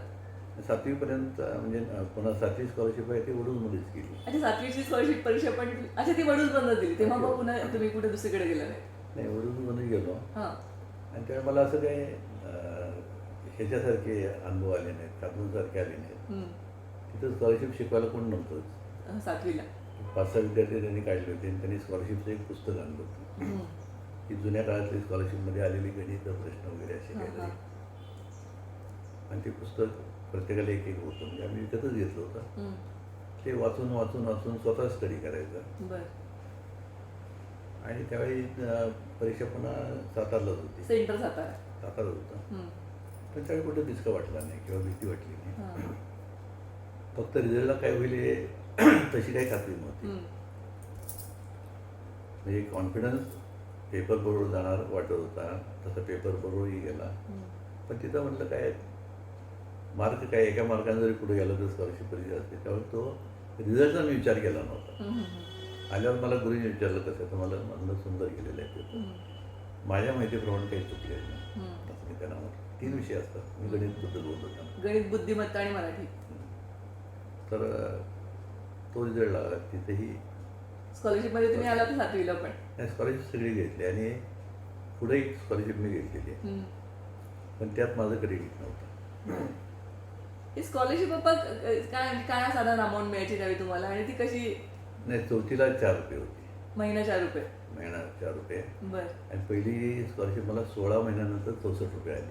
भरपूर मोठी अमाऊंट वाटली असेल. मोठी असं नाही. त्यावेळी वडूजला घर घ्यायचं दादांचं चाललं होतं आणि दादा पैसे जमा करत होते घरासाठी. तर त्यावेळी घर 3,000 रुपयाला घेतले वडूजचं घर. बरं. हे स्वस्ताच होते ना त्यावेळी. 3,000ला त्यांनी घेतलं तर ते पैसे जमा करत होते. इकडून जमा, तिकडून जमा, तिकडून जमा. आणि त्या दरम्यान माझी स्कॉलरशिप आली. ही चौथीची स्कॉलरशिप हम्म. ती एकदम 64 आली. हम्म. तर मी दादांना आणून दिली 64. हं. चल त्या शीट ठेवायची. घरी येतोय ना आपण आता त्याला उपयोग अच्छा, पडणार. त्या फंडामध्ये ऍड कर. आता माझं तरी म्हणणं असं आहे की दादाने फक्त मला बरं वाटावं म्हणून केलं असेल. हां. कारण घरी येण्याचा विचार असताना त्यांच्या कष्ट इतके होते की 64 त्यांना किरकोळ गोष्ट होती. बरोबर. पण ते जमा करत होते माहिती आहे, कारण काही शिक्षकाच्या नावावर कर्ज काढून 100 रुपये त्या शिक्षकांना आणून दिलेले. हम्म. कर्ज काढून मी तुझं नंतर देईन वगैरे. हम्म. आणि ते 3,000ला घेतलं ते ओढूचं घर. बरं. मग आता जे आता वडूचं आहे ते, पण मला वाटतं जुनं घर वेगळं होतं ना. नाही अख्खा दादाने केव्हाच विकलं ते. अच्छा, म्हणजे आता जे सॉमिल जो प्रकार आहे. नाही नाही, ते गावातलं जे घर होतं का नाही, हम्म. हे मला वाटतं खूप वर्षापूर्वी विकले. म्हणजे ते विकलेलं सुद्धा माहिती नाही. मी तेव्हा अजून यालाच होतो, सांगलीमध्येच होतो. बरं. नाही, पण तुम्ही हे 3,000 रुपयाचं घर घ्यायचं म्हणतात ते कुठलं, जुनं घर का नवीन घर? नाही नाही, जुनं घर. जुनंच घर. हा, जुनं घर घेताना नवीन घर आहे ते स्वामील जवळ आहे. हां, बरोबर. ते मी फलटणला असताना बांधलं ते हां, घर. हां, हां. आणि गावातलं घर होतं ते त्याने नंतर विकलं. बरं. ते आणि सोनारच होतं. हां. सोनारचं घर पहिल्यांदा भाड्यानं घेतलं होतं. हम्म. मग सोनारला अडचण आल्यानंतर त्याने विक्रीला काढलं. हम्म. ती किंमत दिली, ती महागडच होतं त्यावेळी. त्या काळातलं ते महागडं होतं. बरोबर. तर दादाने ते जमा करून दिले. फक्त मला एक दादाने मोठेपणा केला, अरुणच्या 64 रुपयेचा उपयोग झाला. अजून त्यावेळी मला वाटलं उपयोग झाला, पण नंतर विचार केल्यावर असं कळतं की दादा हे होते, म्हणजे काय सक्षम होते. फक्त एक मला बरं वाटलं म्हणून त्याने बोलले ते वाक्य होतं. बरोबर. अच्छा ते दादांचा प्रश्नच नाही. दादा कर्तृत्वावर आणि तुम्ही घरातून बाहेर निघून स्वतःच्या हिमतीवर स्वतःचं शिक्षण करणे आणि घराचं स्वतःचं घर खरेदी करणे, हे म्हणजे अतर्क्य गोष्टी दादांनी केलेल्या आहेत. तर म्हणजे चांगल्यापैकी आता आणि मला नंतर स्कॉलरशिप मिळाली एक. हम्म. पण त्यामध्ये माझं क्रेडिट 0 होतं. हां, हां. 7वीला किती होती सांगा मला, म्हणजे पहिले तुम्हाला मी थोडंसं हे करते, पण 7वीला किती तर- स्कॉलरशिप होती? 4 रुपये मला 7वीची बरोबर आठवत नाही, पण ती जादा होती. थोडी जादा असणार. बरं, ठीक आहे. मला हे जास्त हे आठवायचं कारणच एवढं आहे की 16 महिन्यानं 64 रुपये आले होते. अच्छा, म्हणून ते डोक्यात. ते डोक्यात बसले. हां. पण ही स्कॉलरशिप 3-4 महिन्यांनी मिळायची. बरं. आणि पण नेहमीप्रमाणे ऍक्च्युली स्कॉलरशिप मिळणं हे सगळं महत्वाचं आहे. पैशाला ऍक्च्युली महत्व नाही. नाही त्या दृष्टीने ते शाळेमध्ये सुद्धा कौतुक व्हायचं, हम्म. शिक्षकाकडून कौतुक व्हायचं. हम्म. आणि 6वीला मी मारी खाल्ला होता. कशासाठी? नाही कारण काय नाही, मी जे एक सांगितलं ना 5वीचं पंढरीनाथ गुरुजी, मग मागच्या वेळेस सांगितलं ना मी हो. की मी चांदो वाचत हो, होतो, ते हो, मागच्या वेळेस हो. सांगितलं. त्यानंतर मी 6वीत गेलो. हम्म. तिथेच हम्म. हे शाळेची 3 ठिकाणी शाळा होते. म्हणजे एक वडूला विराळा नदीच्या बाजूला होती, ती पहिली दुसरी होती. हम्म. पुन्हा 4थी 5वी होती ते येवल्याच्या घरात होते, आपल्या घराच्या मागच्या बाजूला. बरं. 7वी होती ती कचेरीजवळ होती, बरं. 7वी परीक्षा. नाही, आणि 5वी 6वीची परीक्षा होती ती SD स्टँडजवळ होती. म्हणजे शाळा पण वेगळ्या वेगळ्या ठिकाणी जमायच्या. विखुरलेल्या. बरं. शाळेला असं इमारत नव्हती. हां. 4-5 खोल्या घेऊन असं ते पण केलं. शिक्षण संस्था एकच. अगं शिक्षण म्हणजे फक्त सरकारीच ना. हां. पण त्यांच्या स्वतःच्या जमिनी किंवा जागा नव्हत्या किंवा हे नव्हतं. 2 रुपये 3 रुपये भाड्याने ती घ्यायची. त्याच्यामुळे जसं मिळतील तसं त्या पद्धतीने तसे वर्ग त्यांनी जिथे केले मिळेल होते. तसं केलं होतं. बरं. तर 5वी आणि 6वी जवळ होती. बरं. तर 6वीला मुल्ला गुरुजी होते आम्हाला, हां. आणि ते जरा कडक होते. हम्म. कडक म्हणजे येऊन बसणार, अभ्यास घेणार, हे विचार ते विचार ते विचार, नाही आलं इकडे ये. हम्म. स्वतः घरी जायचे नाहीत, पण मारायचे. पण तुम्ही या, हो. मग मारणार. हो. तर तिथं ते बोलून यायचे. हम्म. आणि मारताना कसा चुकलेला आहे, पण आज चुकशील का, नाही ठीक आहे, पण चुकला म्हणजे आता मार खायचा. मार्क म्हणजे काय, थोबाडीत वगैरे काय नाही, हम्म. टेबलावर हात ठेव हां. असा, उलटा. उलटा उलटा असा हां. नाही ठेवायचा, कधी हां. असा ठेवायचा. बरं. आणि त्यांची लाकडाची पट्टी होती, हम्म. खटकन ती अशी इथं मारायची बोटांवर. बोटानं. म्हणजे इतकी कळ यायची हां. मला, बापरे. पोरं रडत बसायची, 2-2 तास रडायची, हां. कळ यायची. आणि बहुतेकाने मार खाल्ला होता. हम्म. आणि एक दिवस ते मला म्हणले, अरुण एकटे हम्म. तू कधी चुकीचं बोलला नाही आणि सांगितलं नाही. मला वाटलं माझं कौतुक करते. बर. बरोबर नाही. चुकलं नाही गोष्ट खरी आहे, हा. पण ते बरोबर नाही. हात ठेव तिथं. हा, म्हणजे कारण नसतं ना. मी हात ठेवला, खट. बापरे. इतकं मी कळवळलो, म्हणजे एकटा मी मार खाणार होता. तर वर्गातला एक मुलगा मारलं खाता राहणे कसं काय शक्य आहे? त्याला एकदा प्रसाद दिलाच पाहिजे. मुल्ला गुरुजी, मला अजून ते मुल्ला गुरुजी चेहरा तसा आठवतो. 6वीत घालेला मी तो मार आहे. आणि 7वी झाल्यानंतर मग काय 8वी 9वी हुतात्मा परशुरामला झालं. हा, तुम्ही आणखी एक मला घटना सांगणार होते की जी तुम्हाला आणखी स्कॉलरशिप मिळाली पण त्यात तुमचं क्रेडिट नाही असं तुम्ही म्हटलं. हां, दुसरी स्कॉलरशिप मिळाली म्हणजे काय, मी 11वी पास झाल्यानंतर विलिंग्डन कॉलेजला गेलो. बरोबर. त्यावेळी विलिंग्डनला 2 वर्ष करायची प्रोफेशनल, हम्म. आणि त्यानंतर मेकॅनिक आपले इंजिनिअरिंग किंवा इंजिनिअरिंग मेडिकल. किंवा मेडिकल असं होतं ते. हम्म. ते पहिल्या वर्षाला मी जॉईन झालो. हम्म. त्यावेळेस आल्यानंतर मला पत्र आलं की स्वातंत्र्य सैनिक म्हणून त्यांना हे मिळालेलं आहे, आणि त्यांच्या मुलांना आणि नातवांना बरं. स्कॉलरशिप मिळणार. मुलांना आणि नातवंडांना पण? नातवंडांना बर. मिळणार. आणि त्याला अट एक होती की मार्काची अट नव्हती, पास होत राहायला पाहिजे. हा. तर मी पास होऊन आलो होतो. हम्म. मग मी वर्गात सरांना चौकशी केली प्रिन्सिपॉलला. तर म्हणजे हो आलेलं आहे स्वातंत्र्य सैनिक. तू कोण आहे त्यांचा? म्हणजे मुलगा. तेवढे सर्टिफिकेट आणा. हम्म. म्हणजे वडिलांचं पत्र. हम्म. तोपर्यंत दादांना ताम्रपट आणि प्रशस्तीपत्रक वगैरे सरकारकडनं मिळालं होतं. आणि ताम्रपट नंतर मिळालं. पहिल्यांदा हे मिळालं होतं, म्हणजे स्वातंत्र्य सैनिक म्हणून जाहीर झालं होतं. हा. ताम्रपट आणि हे मिळालं की नाही, ते गव्हर्नमेंटनं नंतर समारंभ करून ते दिलं होतं. बर बर बर. हे असं दिलं नव्हतं. हा. पण स्वातंत्र्य सैनिकांना त्यांना पेन्शन सुरू केली, हा, स्वातंत्र्य सैनिक म्हणून आणि त्यांच्या मुलांना शिक्षणामध्ये स्कॉलरशिप. स्कॉलरशिप. तर ती 60 रुपये स्कॉलरशिप आली. बापरे. तर ती स्कॉलरशिप जबरदस्त होती. ही 60 रुपये कशी म्हणजे महिना वर्षाला? महिना 60 रुपये म्हणजे महिन्यात भरपूर 60 रुपये झालं. होती. सगळी पुस्तकं फ्री. हा, पुस्तकं पण फ्री देत होते. पुस्तकं फ्री होती. पुन्हा हॉस्टेलला राहिलं तर कन्सेशन होतं. हा. मी काय हॉस्टेलला नव्हतो, मी सांगलीवरनं जाऊन येऊन करतो. दोन्ही वर्ष मामींकडे होतो, जाऊन येऊन करत होतो. आणि नंतर वॉल्चनला मी गेलो. वॉल्चनलाही मला ती स्कॉलरशिप वाढली. हा. तिथे गेल्यानंतर तिथेही 3 वर्षे गेली. हम्म. आणि कराडला मी डबल डिग्री केली, तेव्हा ती केली. तर ही माझं क्रेडिट नसलेली स्कॉलरशिप दादांमुळे तुम्हाला मिळाली. अच्छा. तुम्ही कारण त्यावेळी कसं होत होतं, आता वाचनला जर मी गेलो का नाही, तर पुस्तकासाठी स्वतंत्र पैसे मिळायचे. कॉलेजकडून? नाही, ह्याच्याकडून. अच्छा, स्कॉलरशिपमध्ये? स्कॉलरशिपमध्ये तसे ते स्वतंत्र द्यायचे. हां. हे स्कॉलरशिप निराळी. हां. मी हॉस्टेलला राहिलो होतो. ते 20 रुपये जेवणाचा श्रावणी खर्च यायचा. हां. तर वर्षाखेरी मी पैसे घेऊन घरी जात होतो. बर. म्हणजे आणि पप्पा पहिली वर्षाला तुमची वाचन कॉलेजला फी किती होती? नाही, फी माफ मला. फी वाचन कॉलेजला फी माफ नाही, होती? हे नव्हतं. नाही, हे होतं ना, हां, बरोबर. फ्रीडम फायटरचा मुलगा म्हणून फी माफ होती. हां. स्कॉलरशिप हम्म. पुस्तकाला 200 रुपये द्यायची. बरोबर. आणि इतर सवलती म्हणजे अशा काही गरजच नव्हती. हॉस्टेलला राहिलो होतो मी.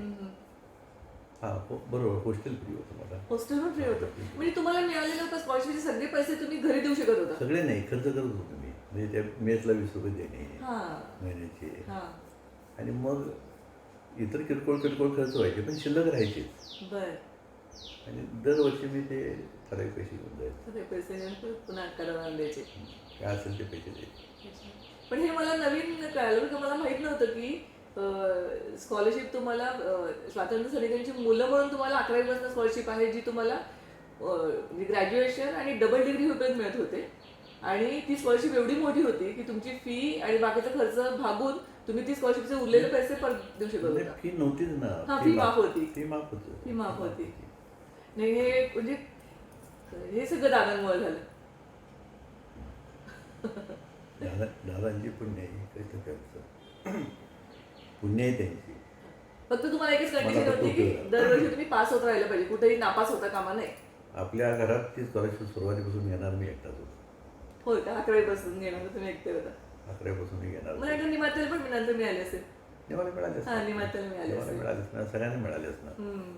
आणि इव्हन त्यांनी नातवंडांना सुरू केलं होतं. हो. पण ते नंतर पुढं बारगळलं, काय झालं, हा. आपण काही कुठं त्या संधीचा फायदा नाही घेतला. घेतलं म्हणजे मला ऐकत हा, नातवंडांना असं ते रफली हे होतं, पण आपण त्याचा वापर कधी केलेला नाही हा. किंवा ती नंतर स्कीम बारगळली असेल. पण मुलांना आणि ह्यांना मात्र मिळाली. आणि सगळी मुलं हुशार असल्यामुळे पुढे सगळ्यांनी पास होऊन दाखवलं. हां, त्यांची अट फक्त एकच होती की दरवर्षी तुम्ही पास झालं पास पाहिजे. व्हायला पाहिजे. मार्काची अट नव्हती. हा.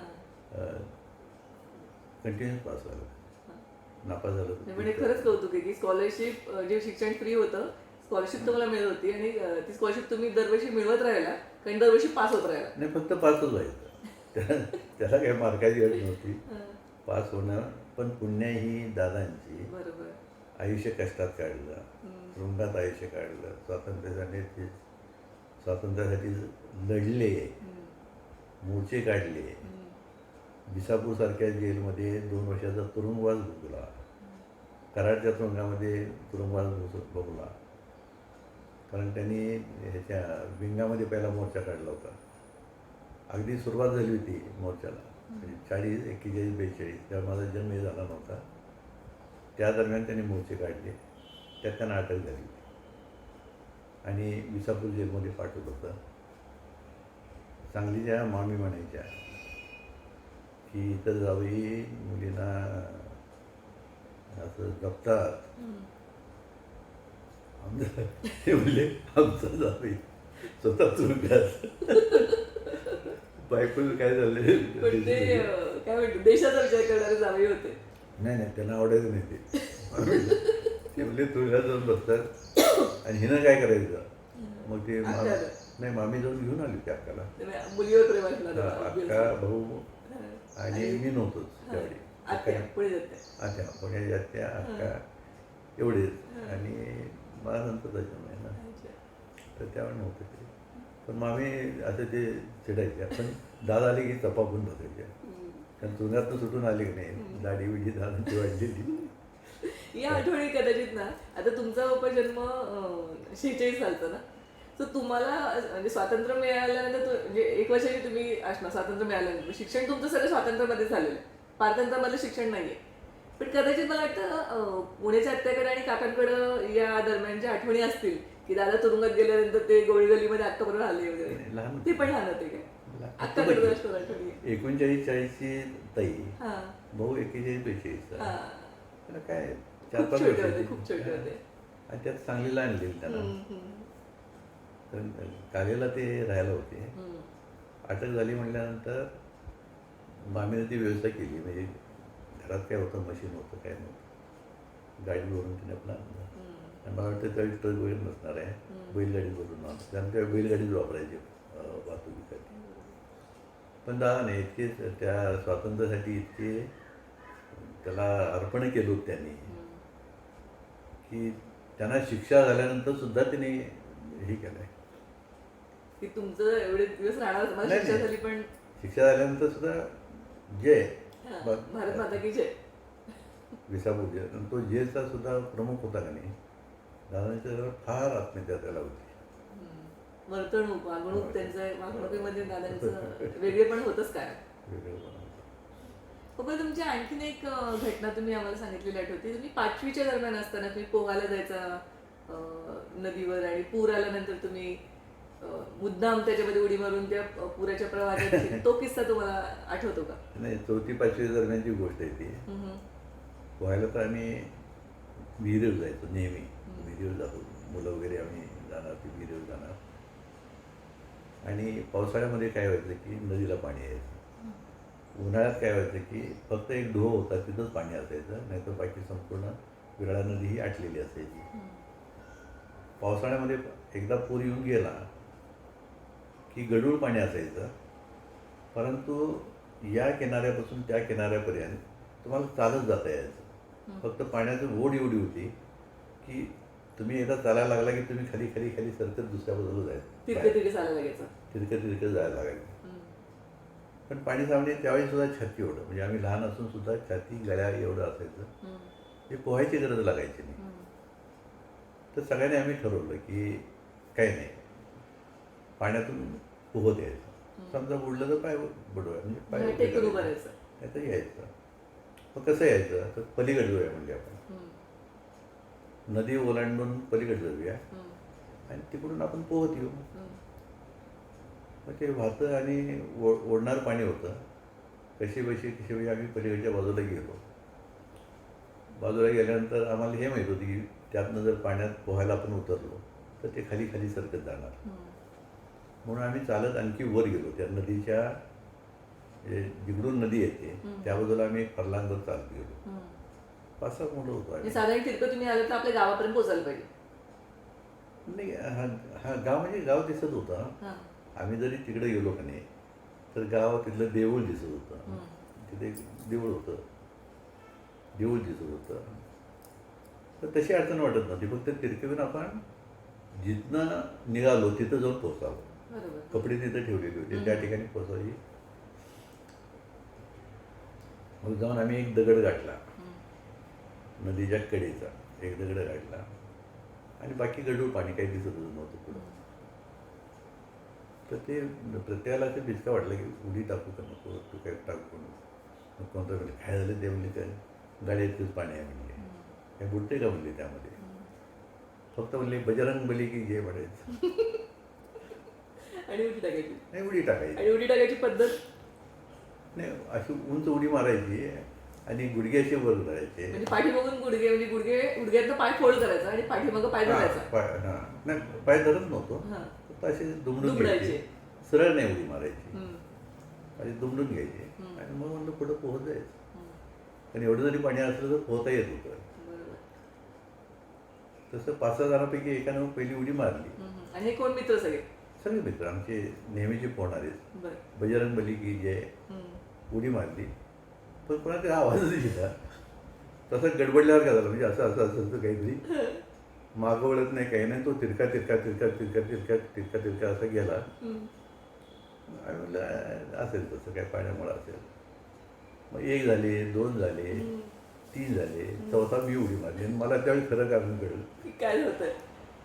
कारण तिथं उडी मारल्यानंतर आम्ही एक फूटभर अंतरावर दगड होता, मोठा दगड होता. नंतर पूर ओसरल्यानंतर आम्ही जाऊन बघितलं, ते दगड फारच मोठा होता. तर ते उडी मारली की सरळ त्या दगडावर ते गुडघे आपटायचे. बापरे.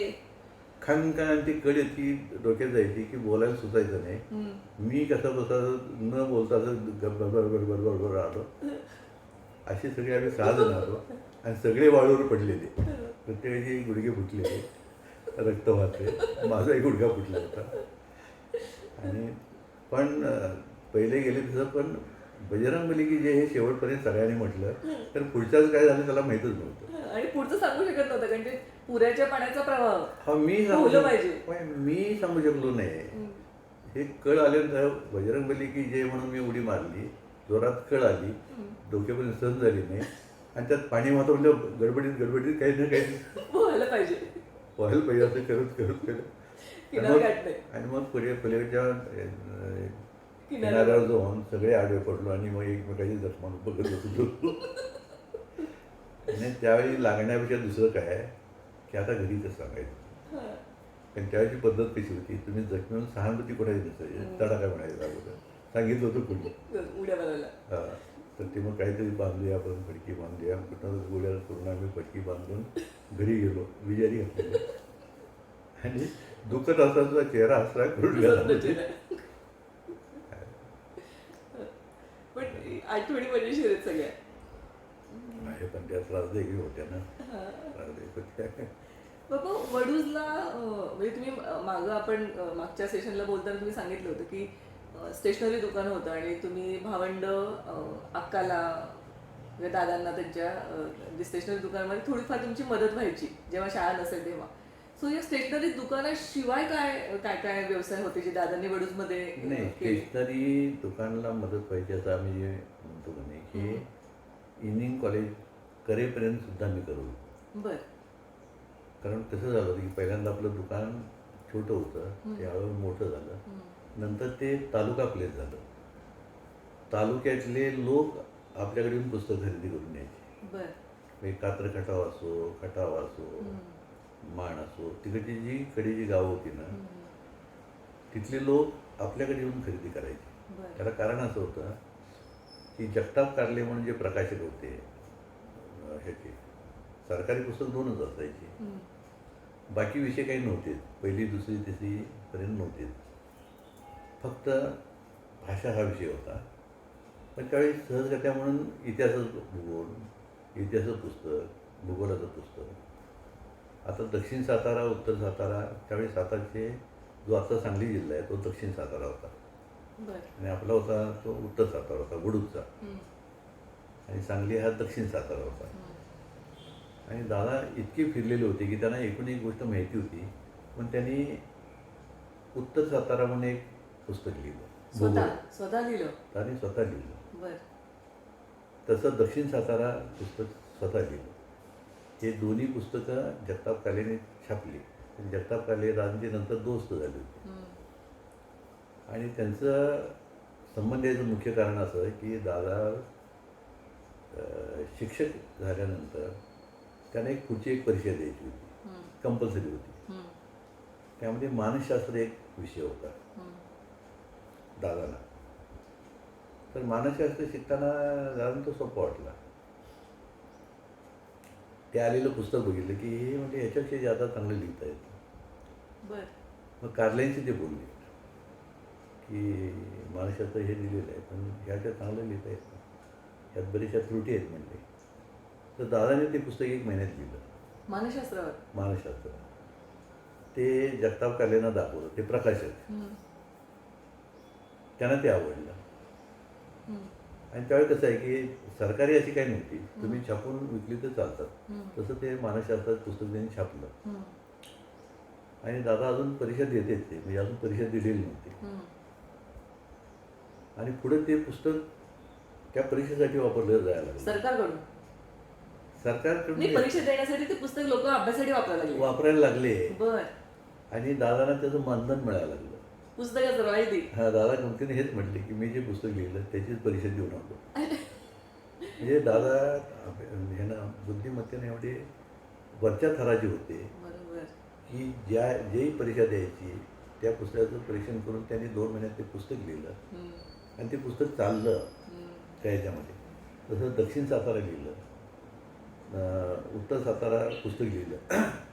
तर ही क्रमिक पुस्तकं नव्हती. हम्म. पण दक्षिण उत्तर सातारा म्हटल्यानंतर दुसरी तिसरी ती पुस्तक होती, तिसरीला. तर वर्गामध्ये ते शिक्षकांना भूगोलाचं शिक्षक म्हटल्यानंतर ती पुस्तकं वापरायला लागली. ते हा. हे अनाथ मुलांना शिकवताना ते पुस्तक रेफर करायचं. संपूर्ण जिल्ह्यात झालं ते. बर. म्हणजे सांगलीला सुद्धा ते पुस्तक दक्षिण सातारा म्हणून होतं. हम्म. कारण सांगली जिल्हा असा नव्हता, दक्षिण हम्म. सातारा होतं. तर ह्याची लेखक दादा होते. बर. त्यानंतर गोष्टीरूप इतिहास म्हणून दादाने लिहिले, हम्म. दुसरीला आणि तिसरीला. हम्म. प्रकाश कारले त्याचे हे प्रकाशक. प्रकाशक. हम्म. तर दादाने हे त्याची एक ठराविक रक्कम मिळायला लागली. माहिती. आपल्याला मला वाटते दुसरी का तिसरीचं त्यांना एक हे मिळालेली कुठलं तरी कागद आहे आपल्याकडे बर. की दादाला ते हे मिळायचं. म्हणजे बाकीच्या इन्कम शिवाय दादांना हा पुस्तकाचा रवायचा इन्कम पण सुरू झाला त्यांच्या या वेगळ्या गुणामुळे. वेगळ्या म्हणजे दादांनी जे पुढे गेले म्हणतात ना, इतर शिक्षकापेक्षा, इतर लोकांपेक्षा वेगळा विचार करणे. भरमसाठ जे दादा पुढे गेले ना, हम्म. की वडूला घर घेणं, हम्म. दुकान चालवणं, हम्म. त्यानंतर दूध डेअरी सुरू, म्हणजे निराळे त्यांना धंदा सुचायचा, हा. दूध डेअरी सुरू करणं, सुचून ते अंमलामध्ये आणणे. नंतर हे पुस्तक लिहिणं. हम्म. त्यापुढे जाऊन त्याने सुरू केलं की 4थी ते 7वी प्रश्नपत्रिका काढायची. बर.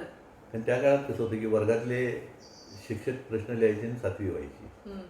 त्याला कुठं हे काढत नव्हते कोण, स्वतंत्र पेपर नाही, त्या त्या शिक्षकांनी काढायचं. हम्म. तर शिक्षक कंटाळायचे पेपर काढणं वगैरे. तर दादाने ते 4थी, 5वी, 6वी, 7वी ह्या सगळ्याच्या एक शिक्षकांचा ग्रुप केला बर. आणि पेपरचा सेट तयार केला. हम्म. 5वीला, 6वीला, 7वीला, 8वी, 7वीपर्यंत. आणि घरामध्ये ते काम झालं, कारण ते पेपर झाले की ते छपाई करणं, हा. ते घरी यायचे हा. आणि मागण्या यायच्या की खटावला इतके पाहिजे पेपर, ते ह्याला इतके पाहिजे. आणि आमचं काम ते असायचं म्हणजे मोजून वगैरे गट्टे बांधून पाठवायचे नाही पाठवायचं काम ते करायचे. पण तयार करून ठेवणे. हा खटावचा, हा कातर खटावचा, हा दहिवडीचा, संपूर्ण जिल्ह्यामध्ये प्रश्नपत्रिका आपल्याकडून जात होत्या.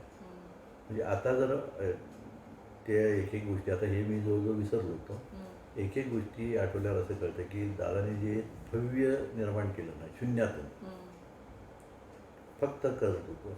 कर्तृत्व. कारण तिकडं त्यांची जमीन होती कुठं, विंग. विंगाला होती स्वतःची जमीन, पण त्या जमिनीतलं त्यांनी काही घेतलं नाही, तिथंच घेऊन टाकलं. दादांच्या नावावर ते होतं. हे नंतर झालं होतं, मोठा वाडा होता विंगाचा. 86 झाली, म्हणजे मी सांगलीला असताना 86ला दादा एकदा म्हटले की चल अरुण आपण विंगाला जाऊ. मी विंग बघितलेलंच नव्हतं. बरं. आमच्या MSCB गाडी घेऊनच गेलो होतो. पप्पा मला वाटतं आम्ही पण तुमच्यावर आलो होतो. शक्यता आहे. हो, कारण मला विंगाला गेलेलं आठवतं. शक्यता आहे. तर तिथे विंगाला मी गेलो आणि त्यांनी दाखवला वाडा. तर तो वाडा असा जमिनीखाली गेला होता. नाही त्यावेळी नाही, मी सातारला असताना जमिनीखाली गेला होता. तो वाडा वर होता, मोठा वाडा होता. आणि दादांचे ते चुलत भाऊ गाडीतून म्हणून होते, ते आले. दादाले किल्ली कोणाकडे आहे, तर तो मला म्हणला तू माझ्याकडे आहे, किल्ली घेऊन ये. घेऊन आले. दार उघडलं. मग आम्ही सगळं ते फिरून बघितलं. फार प्रशस्त होता. आणि दादांचं घर त्यावेळेचं त्यावेळेस आणि मोठं होतं. बर. दादा हे एकुलती एक होते. आणि कालेला चौथीला ते पळूनच गेले होते, इथे शिकून देत नाहीत म्हणून विंगाला. नंतर 7वीपर्यंत शिकले ते. आणि 7वी झाली की त्यांना शिक्षक म्हणून शिक्षक म्हणून लागलं. तर ते सगळं झाल्यावर ते म्हणले की हे बघा, त्या भावाला म्हणले मला हे कुलूप आवडलेलं आहे, हे कुलूप मी घेणार आहे, कुलूप काढून माझ्याकडे किल्लीन कुलूप, आता तुझं कुलूप लावून टाक. अच्छा, भावाला वापरायची परमिशन दिली. नाही दिलं, घर दिलं. घर दिलं. पण कागदपत्र एखादं करून दिले असतील त्यांनी. घर दिलं. आमच्यात एकत्र 86 सालची गोष्ट आहे. पण हे म्हणजे ऐकताना पण विश्वास बसत नाही की तुम्ही इतके कॅज्युअली माझं कुलूप मी घेतो आता तुझं कुलूप लाव, हे तुला मी घर दिलं, इतके कॅज्युअली आणि वेगळ्या पद्धतीने सांगणं. माणसाला कुठली छोटी गोष्ट देताना मी कसा उपकार करतो अशी दाखवायची आवड असते. पण हे मला ऐकताना असं फार वेगळं वाटतं की हे किती सहजी त्यांनी ते ट्रान्सफर करून टाकलं इझिली. नाही, तिथं यांची 5 एकर जमीन होती. त्यांची कोणतरी यायचे आपल्याकडे, काहीतरी घेऊन यायचे. सांगलीला असताना येत होते कोणतरी आजनमधनं यायचे. पण दादा शेतीकडे ये फारसं हे नव्हतं. तसंच हे केलेलं. मग ते काही त्यांच्या नावावर झालेलं नाही, अजूनही झालेलं नाही. अच्छा, अजून दादांची जमीन आहे. 5 एकर जमीन आहे ना. आता 3-4 वर्षापूर्वी मी जाऊन आलो होतो तिकडे चक्कर मारून. लोक चांगले आहेत. म्हणजे भाऊकी, दादांची भाऊकी अशी काहीतरी गेलेली विंडांची. कोणते मला फोन करत असतील. दादांची भाऊकी मधले अजून लोक तिथं आहेत आणि जे शेती करतात. आणि एकदा त्यांचे हे तलाट्याने मला कसं कॉन्टॅक्ट केला अजूनही मला आश्चर्य वाटतं. सांगलीत मला कॉन्टॅक्ट केलं त्याने की तुमची 5 एकर जमीन आहे तिकडे, ते कोण वारस कोण, तुम्ही ती 5 नावं काढून ये. मी बघू ताई 6 नावं. हा 6 नावं. तुमच्या 6 भावंडांची नावं त्यांना कळवली. ती 7 वराला लागली. अच्छा, तिथे तुमची नावं विंगाच्या जमिनीवर तुमचे 6 भावंडांची नावं आहेत. अजूनही आहेत. बर. आणि 7 वराचा उतारही एक माझ्याकडे आलेला आहे सुरुवातीच्या काळात. बर. मी काय पुन्हा तिकडे बघितलं नाही. तर तिकडे गेल्यानंतर अजूनही ते चांगली वागणूक देतात. म्हणजे जमीन तुमच्या 6 भावंडांच्या नावावर आहे, पण तिथले जे जमीन करतात ते जमिनीचं उत्पन्न घेतात आणि ते तुम्ही कोणी विचारत नाही काय झालं म्हणून. लोक चांगले आहेत ते. मी सातारला असताना तिकडे जाऊन यायचो चक्कर मारून. सातारला असताना मी एकदा गेलो होते, विंगाला गेलो होतो. आणि त्या आमच्या इंजिनियरला घेऊन गेलो होतो बरोबर. एक्झिक्युटिव्ह इंजिनियर तिथले सातारचे माझ्या अंडर होते. विंगाची अवस्था लाईटची काय बघायची म्हणून गेलो होतो आम्ही. जादा होते काही. तर विंगाला गेलो आम्ही आणि घर बघूया म्हटलं आमचं मूळचं. तर त्या घराकडे गेल्यानंतर मला एकदम घर ओळखून येणार. मी दोघांना विचारलं हेच ना ते म्हणजे हो हेच ही घर ते राहतात की म्हणले तुमच्यातले कोणतरी. कारण ते जमिनीपासून 3 फूट खाली होतं. बर खचलं. नाही नाही ते खचलं नाही, तसंच होतं. हा पण आता रस्ते वाढायला लागले. अच्छा कडेला रस्ते झाले ते वर झाले. पहिला जो रस्ता, हा पण जशा सुधारणा होईल तसे रस्ते होणं, मुरुम टाकणं, हे टाकणं, खडी टाकणं असं करत करत तो वर गेला होता. हा, आणि ते घर 2 खाली. फूट खाली गेला होता हा, आणि आपला पाहुणा तिथं होता. हा. त्यानं ओळखलं मला, कारण त्याबरोबर मी गेलो तेव्हा. ओळखलं, या की आत. तर 2 पायऱ्या उतरून खाली गेलो. तळघरसारखं झालं होतं ते. पोरगं कोणतरी खेळत होता. ते काय म्हणले, पोरगं खेळते, ओळखपणा आला आहे, तुझं कसं हे करायचं. नाही काय करायचं, पैसे नसतात काय नसतात. मग मी आमच्या एज्युकेशनला सांगितलं, हे 2 कामं करा, हे माप घ्या सगळं कोणाला ते पाठवून, फरशा किती लागतात ते बघा, आणि त्या फरशा यांना पाठवा, पैसे मी देईन. त्याने 1 महिन्यात त्या फरशा पाठवल्या. ते फरशावर त्यांनी टाकल्या. नंतर मी एकदा जाऊन आलो त्या चक्कर मारून. पण तिकडे आपण लक्ष देत नाही आणि तिकडे लक्ष देणार नाही आहे त्याच्यामध्ये. फक्त गेलं तर मग काहीतरी आपलं खाऊ घेते त्याच्यात. शेंगदाणे असेल तर थोडी शेंगदाणे आवडतं. शेवटचं मी एक 4-5 वर्षापूर्वी गेलो होतो. रिसेंटली जाऊन आलं तुम्ही. हा 4-5 वर्षापूर्वी मी गेलो होतो. आणि आता काय झालं की ते इतकं वाढायला लागले की रस्ते आठवेना. भिंगाला जाताना पहिलं जसं पटापटा आठवायचं ना, आता रस्ते आठवत नाही. इथनं वळायचं कुठं असा प्रश्न आला होता. पण म्हणजे वडूजला म्हणजे स्टेशनरी दुकान, नंतर दुधाचा व्यवसाय, नंतर हे तुम्ही पेपर सांगितलं की पेपर सेटिंगचे म्हणजे तुम्हाला पाठवायला लागायचे ते त्या वर्गासाठी वगैरे पॅकिंग करून पाठवणे. नाही, फक्त आमचं काय म्हणतं मजुरी काम होतं आमचं. आमचं त्यामध्ये पार्ट काही नव्हता. नाही नाही इथं नाही दादांचंच म्हणते मी, त्यांनी त्यांनी सेट केलेलं. दादांनी केलं. ह्याच्याशिवाय मला वाटतं मी असं ऐकलं होतं की अक्का स्टेशनरी दुकानामध्येच बांगड्यांचं पण सुरू केलं होतं तिनं. सगळं आणि होतं. बांगड्या भरणे, टिकल्यांची पाकिटं, टिकल्या असे होतं. छोटंसं ते पण होतं ना. दूध डेअरी होती. हा दूध डेअरी बरोबर. ते दूध डेअरी होती मोठ्या प्रमाणात होती. अच्छा. आणि स्टेशनरी हे होतं ना. तिथलं तुम्हाला काही किस्सा आठवतो की तुम्ही म्हणजे दूध डेअरीमध्ये तुमची काही मदत झाली छोटीशी दादांना, की सुट्टीमध्ये म्हणा? नाही, मदत म्हणण्यापेक्षा 1 महिना तो गडी अचानक रजेवर गेला. बर. आणि तो गडी काय काम करायचा? दूध आणायचं काम करायचं. दूध आणायचं काम करायचं. शिवा मेठारे म्हणून होता. हा हा. एक महिना म्हणजे काही कारणाने तो रजेवर गेला होता. आणि दादा एक दिवस जाऊन दूध घेऊन आले. गुरुसाळे तिथनं 8 मैल होत होती. स्वतः जाऊन दूध घेऊन यायचं तिथनं. त्याशिवाय कसं येणार. हा. पुन्हा पेडगाव 5 मैलावर होतं, तिथून दूध आणायचं. असे 2 प्रकार होते. तर ते आणि आपल्याकडे 2 गडी होते. त्यातला एक पेडगावचा गडी तसाच होता. आणि गुरसाळ्याचं दादा एक दिवस जाऊन आल्या, दुसऱ्या दिवशी म्हणलं दादा मी जाऊन येतो. मला सुट्टी होती. मला गुरसाळी माहीत होतं, जाऊन आलो होतो. आणि काय कसे पाय जेमतेम पोचत होते माझे. मी काही खूप मोठा नव्हतो. सायकलवर. पण दादा असले ठीक आहे जोडे. म्हणजे कारण बघायचं मी काय करते बघायचं. पण कुठे विरोध कधी केला नाही, ह्याला तुला जमणार नाही असं कधी नाही? मी स्वतःहून म्हटलं होतं ना, जाऊन ये म्हटलं. मग गुरसाळ्याला मी गेलो आणि सायकलवरून. हो, तो रस्ता मला माहिती होता. तिथून कातर कातरटावून पुढं जायचं, मायनीगड, आणि तिथं डावा बाजूला फाटा होता. गुरसाळ्यामध्ये गेलो, ते दूध घेतले, मागं घागर भरून दूध. तुम्ही की साधारण कितवीला असेल तेव्हा? कितवीला असेल उर्दूला तर मी नक्कीच होतो.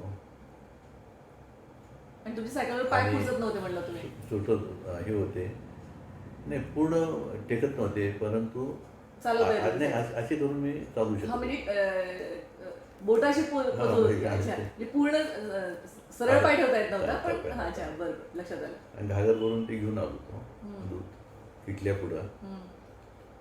येईपर्यंत मला भीती होती, पण हळूहळू कसं आलं.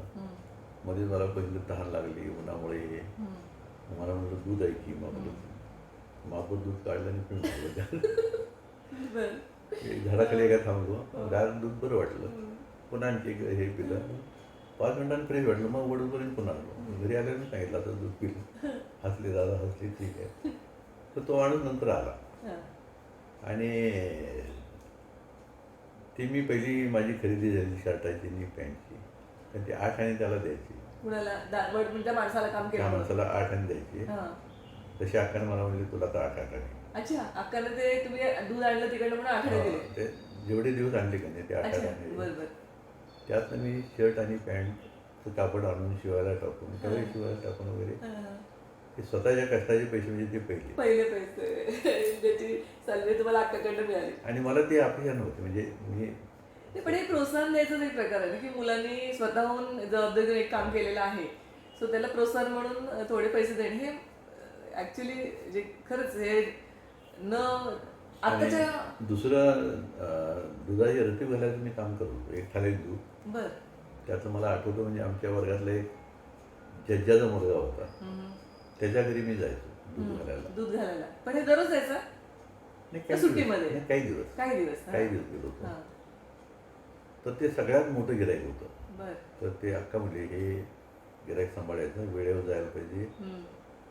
कारण 16 मापं दूध घेणार. 16 मापं म्हणजे काय, आताचं माप लहान आहे ते त्यावेळेचं माप मोठं मोठं होतं. होतं. तर 16 माप घेणारे एकच गिराईक आहे आणि सगळ्यात मोठं गिराईक आहे. दररोज रुपयाचं दूध घेत होतो. रुपयाला 16 मापं होती त्यावेळी आणि मोठं ते. म्हणजे महिना झाला की 30 रुपयाचं ते गिराईक आहे. बरोबर. या गिऱ्हाईकाला सांभाळलं पाहिजे. अगदी सांभाळायला पाहिजे.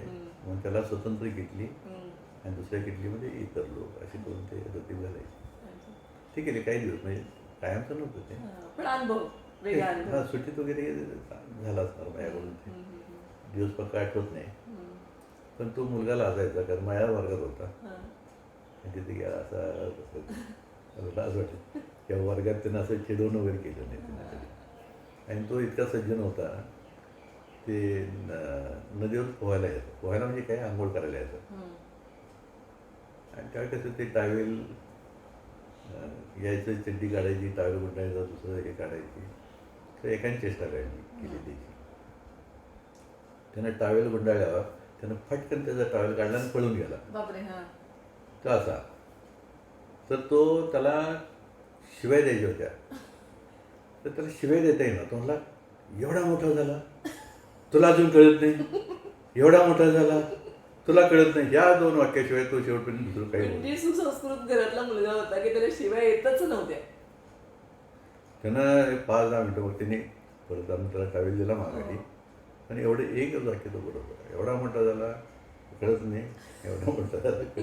आणि मी बघत बसलो होतो आणि मला हसू येत होतं, काय कळतच नव्हतं काय. म्हणजे इतर लोकांनी किती शिवाय दिल्या असत्या किंवा पाठला करून धमकी दिली असते. तर हे म्हटलं सुशिक्षित घरातलं आहे, त्या घरात कधी त्यांना शिवी ऐकलेली नाही. शिवी द्यायची. बागे आठवण होतं. नाही आपल्या घरामध्ये सुद्धा पप्पा म्हणजे मला आठवतं जसं अक्काला सुद्धा खूप हळू आवाजात बोलायचे. म्हणजे मोठ्या आवाजात बोलणे किंवा घरामध्ये मोठ्या आवाजात कोणाला ओरडणे हा प्रकार. अक्का तर खूपच अगदी हळू आवाजात बोलायचे. म्हणजे आवाज एक ठराविक लिमिटच्या वर जातच नव्हता. अक्काचे कष्ट फार होते. अक्काची जागाने साथ होती तर काही प्रश्नच नाही. नाही, दूध डेअरी, स्वयंपाक करणं, नंतर स्वयंपाक कमी आला आपल्याला. दुकान बघणं, स्टेशनरी मालाचं. दादा वस्तू आणून टाकायची आणि पुन्हा बाहेर जायचे. दादा व्यवसाय निर्माण करायचे आणि पाठीमागे सांभाळणे हे अक्काचं काम होतं बऱ्यापैकी त्यावेळी. कारण दादाला आणखी नवीन नवीन सुचत द्यायचं काय करायचं ते. सर्व्हिस होती दादा. दादांची सर्व्हिस पण होती. नाही पण नव्हे, सर्व्हिसच होती. हे सगळं मधल्या काळातलं त्यांचं काम होतं. शनिवार ते खरेदी जायचे पुण्याला. आणि प्रकाशक कारली असल्यामुळं मग ते त्यांच्या घरीच जायची सोय असायची त्यांची राहायची वगैरे. एकदा मलाही खरेदीला पाठवलं होतं. मला आठवतं की मी खरेदीला गेलो होतो. त्यांनी सांगितलं होतं इथं जायचं, तिथं जायचं, तिथं जायचं. फक्त मी घेऊन गेलो होतो. आणि आत्तासारख्या काळात गर्दी नव्हती. तर असं रिकामच असायचे रस्ते. मी जाऊन खरेदी करून आलो होतो. या प्रकाशकमध्ये जायचं, इतकी पुस्तकं घ्यायची आणि तू काय करायचं नाही, ते बिल तयार करून घ्यायचं, पैसे द्यायचे त्याला.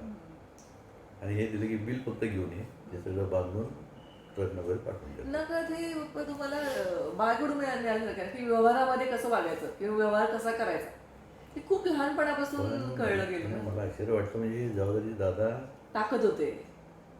ताकद कशी होते कारण आम्ही ते धाडस केलं नसतं मुलांच्या बाबतीत याचं पण धाडस करत होते. अरे ह्यानं जायचं का म्हणजे बसनं जायचं पुन्हा कोरेगावला जायचं कोरेगावून रेल्वे होती तेवढी तिथनं पुण्याला यायचं. पुण्यातनं आल्यानंतर पहिल्यांदा मी चालतच गेलो होतो. हे पीठ कुठं आहे हे पीठ कुठे आहे असं विचारत ते कारलेचं कुठं आहे ते सापडलं केलं नंतर मी टांग्यानं जायला लागलो. अच्छा. 2-3 तास गेलो मी जास्त वेळ नाही गेलो. मला काही त्याने पाठवून नव्हतं आणि शाळा वगैरे असते असं काय पण कष्ट सगळे दादांचे म्हणजे जे जे ते कोणालाही जमणं शक्य नाही. खरंय खरं ते त्यांचे मात्र कष्ट खरंय जे ते आहे खरंय. ना, कोणालाही जमणं शक्य नाही. नाही आणि त्यांनी शून्यातनं विश्व निर्माण केल्यासारखे म्हणजे अनाथ मुलगा तो स्वतःच्या म्हणजे खरंच कौतुक आहे. दादांचा सगळा प्रवास सगळ्यांना माहिती आहे आपल्याला ऐकून आणि इतरांकडनं काय काय कथा ऐकून किंवा गोष्टी रूपावनं ते दादांनी स्वतः काही गोष्टी सांगितलेल्या आहेत. पण दादांचं म्हणजे काय ते काय आपण ऐकू शकतो हे काय सामान्य माणसाचं काम नाही आहे.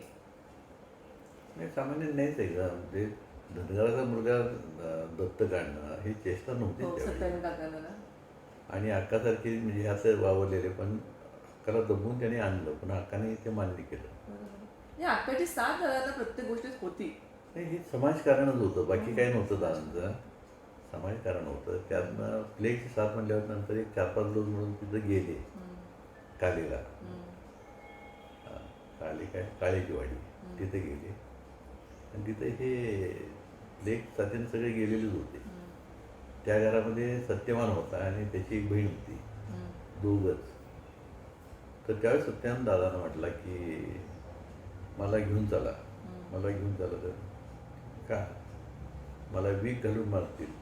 त्याची विष घालून मारतील. वीक म्हणजे अच्छा, हां. वीक घालून मारतील मला.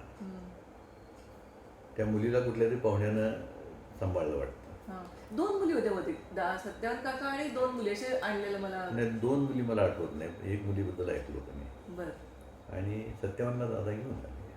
मला तिघांना पण घेऊन आले तरी मग दोघांना परत पाठवलं असतं तिकडे. शक्यता आहे तशी हां, असणे म्हणजे शक्यता मला ते अशी गोष्टी ऐकल्या. ऐकलंय शक्यता आहे तसं म्हणजे नाही म्हणता येत. पण सत्यवान काका आपल्याकडे शेवटपर्यंत होते लग्न होईपर्यंत आणि तुमच्या सगळ्यांमध्ये मिसळून गेले होते आणि त्यांना ज्या घरातला मुलगाच मानला होता अक्कादादांनी ते पण म्हणजे सगळ्या आवड गोष्टी आहेत. सत्यवानची शेवटची गाठ केव्हा पडली माहिती सांगितलं ना तुला मी. नाही. मी सातारला होतो की नाही सातारला AC झालं होतं AC आणि क्वार्टरलाच राहिलो होतो तिथे. आणि एक दिवस मला वडूजवरून एक फोन आला अरुण भाऊ मी सत्यवान दादा काळे बोलतोय. बरं. सत्यवान काय रे नाही काही नाही माझं इथे एक काम होतं तर असं सोचत त्याचं बोलत होता. काम होतं कसलं काम त्याला व्यवस्थित सांगता येणार म्हटलं कुणाचं नाही एक इंजिनियर इथं आहे आणि त्या इंजिनियरनं फोन घेतला सांगितलं साहेब असं काम आहे करून टाका. आणि 8 दिवसांनी सत्यवान आला भेटायला ऑफिसमध्ये सातारला ऑफिसला आला कारण मी घरी होतो. घरी आला तर मी त्याला ओळखून आलंच नाही. मी त्यावेळेस सत्यानला जे बघितलं होतं का नाही ते म्हणजे मला आता खांद्यालाच लागत होतं. अच्छा त्यावेळी तुम्ही लहान होता तेव्हा तुम्हाला ते उंच वाढत होते. त्याची उंची वाढलीच नाही का फारशी. बरोबर आहे ना ते एक ठराविक उंची म्हणजे 5 फूट 5-6 वगैरे असं झाले 5-2 वगैरे झालं असेल. त्याचा आला मी सत्यवान म्हणलं ओळखलं सत्याने घरी जेवून जा म्हटलं आता नाही काम झालं माझं सगळं होणार की रे काय पडतं झालं म्हणजे किती दिवस पेंडिंग होतं म्हणजे पेंडिंग शब्द वापरला नाही त्यानं तसं पडलं तर खूप दिवस घडलेलं काम जात होतो येत होतो हे करत होतो. आणि मला एवढं माहीत होतं तुम्ही कुठेही माहिती नाही पण बोर्डात आहे इंजिनियर आहे असं मला कुठून आहे ते माहीत होतं. तुम्ही आमच्या एका वायरमनला म्हणलं की आमचे हे आहे ते शिंदे असं सांगितलं नाही शिंदे साहेब म्हटलं काय नाव काय म्हणले अरुण प्रकाश तिथं सातारला प्रमुख आहे. काय थापा मारताय म्हणले त्याला सत्यावनला थापा मारत नाही आहे मी फोन लावून देतो बोलणार का तुम्ही म्हटली बोल म्हणून फोन लावला होता. अच्छा मग तुम्ही बोलला. त्या माणसानं फोन लावला होता. हम्म.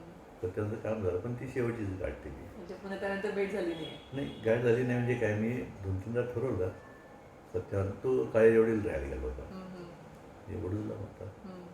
त्यानं मला सांगितलं येऊन जा म्हणजे येऊन जा. आता म्हणजे जेवण करून फक्त जा इथे. जेवण करून गेला तू घरी. पण ती शेवटचीच गाठ. अच्छा चला. पुन्हा मी तो योग नाही विषय आला. योग आला नाही आणि ते जाणं झालं नाही. हम्म. कारण जाणं माझ्या दृष्टीने अगदी सोपं होतं. एरिया होता, कार काढली की मी जाऊ शकत होतो. पण राहत गेलं ते नाही झालं ते. त्याची गाठ पडली नाही गेलाच होता. मग आणखीन एक घटना आहे म्हणजे तुमच्या बोलण्याच्या उघडणं आम्हाला ऐकायला मिळाली की तुम्ही तुमची 11वी जुनी 11वी झाल्यानंतर जे तुम्ही विलिनिंग कॉलेज 2 वर्ष झाली त्याच्यानंतर तुम्हाला एक फॉर्म भरायला लागतो इंजिनिअरिंगला ॲडमिशन घ्यायचं का मेडिकल ॲडमिशन घ्यायचं. आणि दादा अक्कांची अशी इच्छा होती की आपला मोठा मुलगा इंजिनियर झालेला आहे तर आपला दुसरा मुलगा डॉक्टर व्हावा आणि त्यांनी सांगितलं होतं की तू जाऊन मेडिकलचा फॉर्म भरून ये. तर ती खरं सांगा ना तुम्ही. नाही मेडिकल फॉर्म असं नव्हते. दादा मला बोलताना म्हटले की एक इंजिनियर झालेला आहे, एक मुलगा डॉक्टर व्हावा असं वाटतो, तर तू डॉक्टर साईडला जा. कारण बहुतेक दादांना अशी खात्री असेल की मी कुठे गेलो तर टिकणार, अशी खात्री असावी. आणि त्यावेळी फर्स्ट इयर हे कॉमन असायचं, प्री डिग्री आणि मग इंटर असायचं. तर प्री डिग्री हे कॉमन, सगळे आमचे दोस्त सगळे कॉमन. आणि सेकंड इयरला तुम्ही ऑप्शन द्यायचे मेडिकल किंवा हे. तर त्या काळामध्ये मेडिकलकडे लोकांचा ओढा नव्हता कोणाचा, प्रत्येकजण इंजिनिअरिंगकडे जायला बघायचं. तर हे म्हटल्यानंतर चला आपण तर ह्याला जाऊया मेडिकलला जाऊया म्हणून मग त्या दिवशी फॉर्म घेत आणि ॲडमिशनचा दिवस एकच असायचा. त्या दिवशी ॲडमिशन घ्यायची आणि ह्याच्याप्रमाणे मार्कप्रमाणे त्याचे ऑप्शन ते मान्य करायचे. मार्क माझे चांगले होते, फर्स्ट क्लास होता त्यावेळी फर्स्ट इयर. त्याप्रमाणे मी फॉर्म भरला आणि बी ग्रुप लिहिला. त्याला ग्रुप लिहायची होती, ए ग्रुप आणि बी ग्रुप. माझा एक 8वा-9वा नंबर आला होता. म्हणजे खिडकीपासून तुम्ही 9व्या नंबरवर होता, फॉर्म घेऊन उभारलेले. खूप वेळ म्हणजे 50-60 मुलं होती. ते 8वा-9वा नंबर आला होता आणि तेवढ्यात विलास देशपांडे आला. म्हणजे काय रे विल्या, कुठल्याला घेतला? मला एक ग्रुप. विलास देशपांडे तुमचे मित्र काय मित्र आता 11वीला म्हणजे ते तुमच्या वर्गात प्री डिग्रीला वर्गात होते. प्री डिग्रीला होता माझ्याबरोबर. तो कोल्हापूरचाच होता. फर्स्ट इयर आणि सेकंड इयरला माझ्याबरोबर होता. तर त्यांनी ए ग्रुप घेतला. मग मी आमच्या 5-7 दोस्तांची नावं घेतली. खांडेकरनं काय घेतलं, ह्यानं काय घेतलं. म्हणलं ए ग्रुप, ए ग्रुप, ए ग्रुप, ए ग्रुप शिवाय काय चालतंय. हां मला म्हणलं फॉर्म आणून दे, कारण ती रांग सोडता येत नव्हती. मग त्यानं फॉर्म आणला. उभा राहूनच मी तो फॉर्म भरला. त्याचं नाव वगैरे ए ग्रुप. आणि अगदी 2-4 नंबर राहिले तर मी बीचा काढला आणि एचा ग्रुप भरला फॉर्म. ॲडमिशन मिळाली. तर घरी आल्यावर मला सांगायची भीती वाटत होती. दादा म्हणजे आता काय आमच्याकडे एक डॉक्टर बनणार. नाही दादा मी इंजिनिअरिंग कॉलेज. हां ठीक आहे ठीक आहे ठीक आहे. त्याला सुद्धा त्यांनी काही हे केलं नाही, विरोध कुठं नाही झाला. पप्पा आणखी आता त्यावेळेचं कसं आहे, मेडिकलला लोक ॲडमिशन घेतच नव्हते. सगळ्याच शेवटी ज्यांना कुठं जमायचं नाही ना ते मेडिकलला जायचे. आणि मेडिकल हा सेकंड प्रेफरन्स होता. अच्छा, पहिला प्रेफरन्स ए ग्रुपला आणि मग बी ग्रुपला होता. आता जे प्रकाश नारायण भोसले हा वडूचा माझा दोस्त, मी तुला मागे सांगितलं ना अरुण प्रकाश शिंदे, आता ते हे घ्यायचं जयप्रकाश नारायण भोसले, तो ह्याला होता, मार्क कमी पडले होते. तर तो म्हटलं की मार्क कमी पडले, आता मी बी ग्रुप घेतो. तो नंतर डॉक्टर झाला, वडूला डॉक्टर होता, गोकुळला डॉक्टर होता. मेला तो, वाचलेला आहे. त्याची मुलगी सातारची नगराध्यक्ष झाली.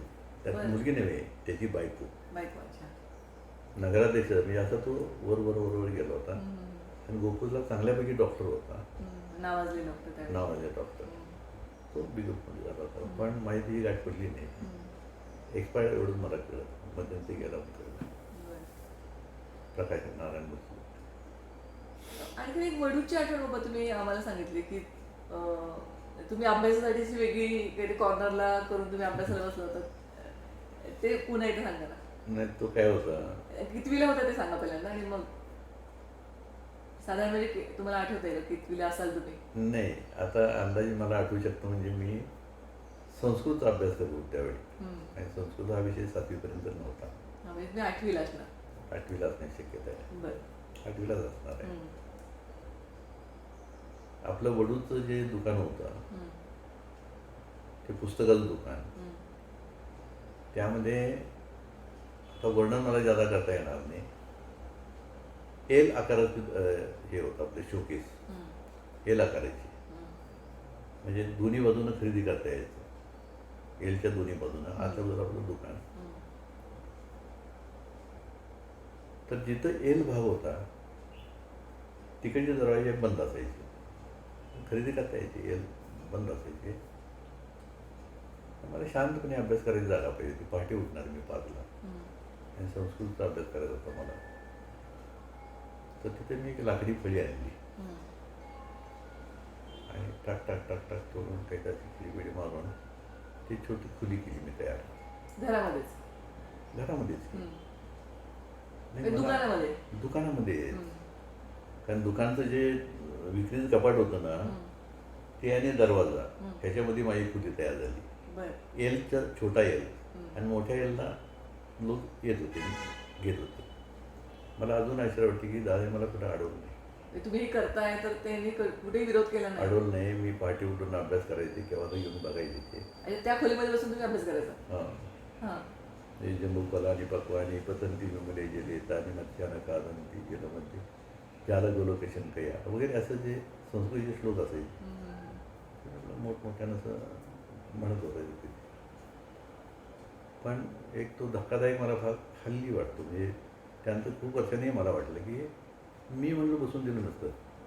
काय रे मस्ती आली का, चल अजून अभ्यास. कारण दुकानामध्ये मध्येच काहीतरी खोली करणे, तिथे तुम्ही बसून अभ्यास करणे सुरुवातीच होतो. आणि ते घेतलं लाकडी फळी आणून मी ते बिजागिरी आणून ठोकून बिकून ते खांबाला डुबून पण तुम्ही कुठे विरोध नाही केला. पण अभ्यास जवळ होतो बघितला. आणि खोली म्हणजे किती, 2 फुटाची ती खोली होती, 3-3 फुटाची. म्हणजे बसल्यानंतर इतके मला डोळ्यानं बाहेर दिसायचं अशी खोली होती. पण तिथं माझा अभ्यास होत होता. तिथं बसलं ना की मला असं मूड यायचं. म्हणजे हे प्रोत्साहन देण्याचा प्रकार झाला ना की आई वडील म्हणून चांगल्यापैकी तुम्हाला ते म्हणजे मुलाने आपल्या काहीतरी अभ्यासासाठी केलेला आहे आणि तो अभ्यास करतोय, मग त्याला विरोध करून तिथनं उठवायचं, ते काढायचं असं न करता तिथं अभ्यास करतोय तर ठीक आहे, असं करायचं आणि तुला या पद्धतीने करायचं ठीक आहे, कुठे विरोध नाही केला त्यांनी. अभ्यास करताना ते एक खरंच कौतुक आहे. नाही, अभ्यासाला प्रोत्साहन दिलं. अभ्यासाला कायम प्रोत्साहन. शैक्षणिक दादांचं बॅकग्राऊंड शिक्षक असल्यामुळं अभ्यासाचं की शिक्षणाचं महत्त्व त्यांना माहीत होतं. तर मुलांनी शिकावं आणि मुलं शिकत असताना त्यांना जी काही प्रोत्साहन देता येईल किंवा त्याच्यासाठी जे काही करता येईल ते त्यांनी कुठंच कधीच पाठीमागे पडले नाही. मला पण आणखीन एक घटना आठवते ना, तुम्ही काहीतरी म्हणजे काका इंजिनिअरिंग कॉलेजला होते वालचंद कॉलेजला आणि तुमचं काहीतरी शिक्षण सुरू झालं होतं तेव्हा तुम्ही काहीतरी 2 इंजिनियर होणार, मग खर्च वाढेल असं काहीतरी दादाचा विषय झाला होता आणि ती पण काहीतरी घटना आहे ना? नाही, खर्चाचा नव्हता विषय निघाला. तर भाऊ इंजिनिअरिंग कॉलेजला गेला होता आणि म्हणजे पहिल्या वर्षाला. हां.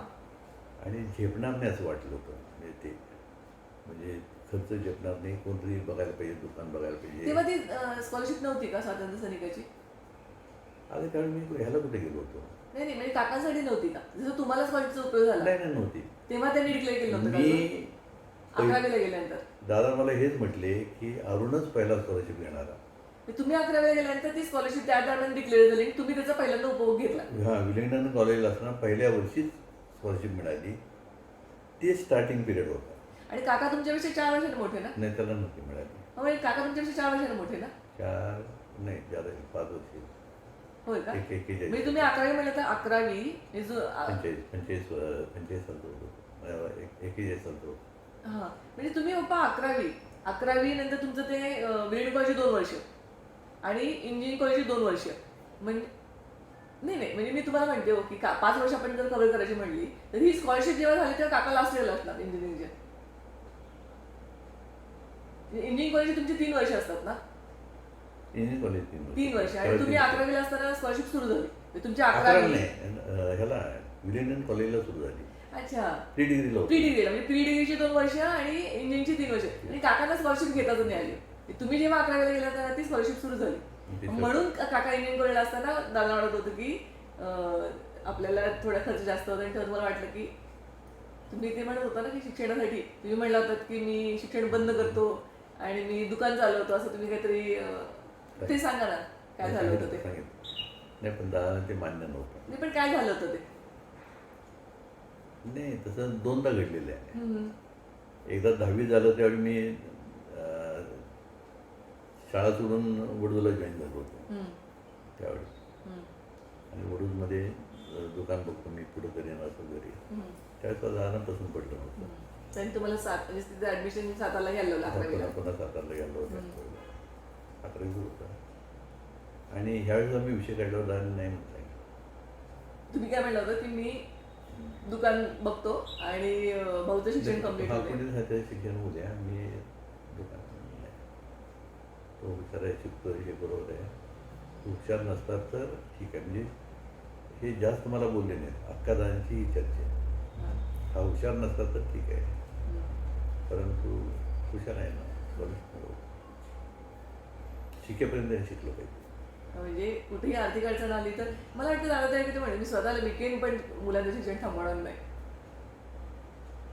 पॉझिटिव्ह नाही शैक्षणिक नाही. असे आईवडील मिळणं म्हणजे तो काय काय बोलता येईल, पुण्याई पूर्व पुण्याचा भाग पूर्व पुण्याई. नाही आता ते जास्त आश्चर्य वाटतं. त्यावेळी ते जाणवतच नव्हतं काही. म्हणजे असं चाललं कशामुळे. पण आता जर स्थिर बघून बघितलं का नाही तर त्या सगळ्या आश्चर्यकारक घटना वाटतं की दादाने शिकायचं का म्हटले की तिथं काम कर म्हटलं तरी त्यांना मदतच होणार होती माझी. ते नाही झालं. म्हणजे मग त्यांनी मदतीची अपेक्षा न बघता म्हणजे कष्ट त्यांनी स्वतःकडे शिकवले थोडक्यात आणि मुलांना शिकवलं. पप्पा तुम्ही इंजिनिअरिंग कॉलेजला असताना ची घटना तुम्ही सांगता की पेपर काहीतरी एक अवघड निघाला होता आणि अक्का आणि विश्वास मामा तुम्हाला भेटायला आले होते हॉस्टेलवर. ती घटना आठवते का तुम्हाला, म्हणजे सांगता येईल का आपल्याला. आठवते की तो पहिलं वर्ष तर मी सांगलीतच काढलं होतं. म्हणजे इंजिनिअरिंग कॉलेजला असताना नाही, विलिंगला असताना सेकंड इयरला मी हॉस्टेलला गेलो होतो. अच्छा, म्हणजे इंजिनिअरिंग कॉलेजचं पहिलं वर्ष तुम्ही मामींकडे राहून केलं होतं का. नाही नाही नाही, मग इंजिनिअरिंग कॉलेजचं वर्ष पहिल्यापासून मी म्हणजे बायच्या कॉलेजला गेले तर काय हॉस्टेलला तुम्ही होता? कायम हॉस्टेलला होतं. हां, म्हणजे मामींकडे राहायला त्या प्री डिग्री आणि इंटर आणि प्री डिग्री ते का? नाही पहिलं वर्ष पहिलं वर्ष म्हणजे कुठलं. प्री डिग्रीचं होतं. सेकंड इयरला मी हॉस्टेललाच गेलो. बर.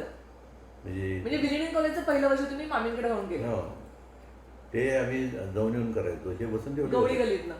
वसंत येवले होता की बर. वसंत येवले सांगलीत पुढे राहायला, मी गवळी गेली. तिथनं ते 1.25 किलोमीटर चालत येऊन ती रेल्वे पकडायची. रेल्वे पकडून विश्रामबागला जायचं. तिथून चालून विलिंग्डन कॉलेजला जायचं. 1 रुपये फी होती. आणि वसंत येवले तो नाराज होता. काय म्हणला, त्या रेल्वेला 1 रुपये देतो फी, बरेच लोक तिकीट काढत नाहीत म्हणजे पास काढत नाही. आपण काढायचं नाही म्हणता काय होते म्हणलं. म्हणलं नाही बाबा मी आपलं पास काढतो. नाही म्हणला मी आता पुढच्या महिन्यापासून बंद करणार आहे, आता ट्रायल घेतो म्हणलं आज. म्हणलं पाचची तुमचं रेल्वेचं तिकीट त्यावेळी तो म्हणजे महिन्याचा पास होता 1 रुपया. 1 रुपये पास होता. बर. आणि सांगली रेल्वे स्टेशनला आम्ही दोघं बसलो. आता पुढच्या महिन्यापासून मी पास काढणार नाही म्हणला. बघ कसं वाचवते बघ म्हणला. आता माझ्याकडे पास नाही असं धरून चालतो. हे आठवलं मी बघत होतो काय काय घ्यायचं. मग ह्याच्यात आम्ही विश्रामाला उतरलो. आमच्याकडे बरोबर TC हजार होता. मला म्हणली पास. मी आपलं दाखवला पास. तो वसंतकडे उभा होता. मला पास.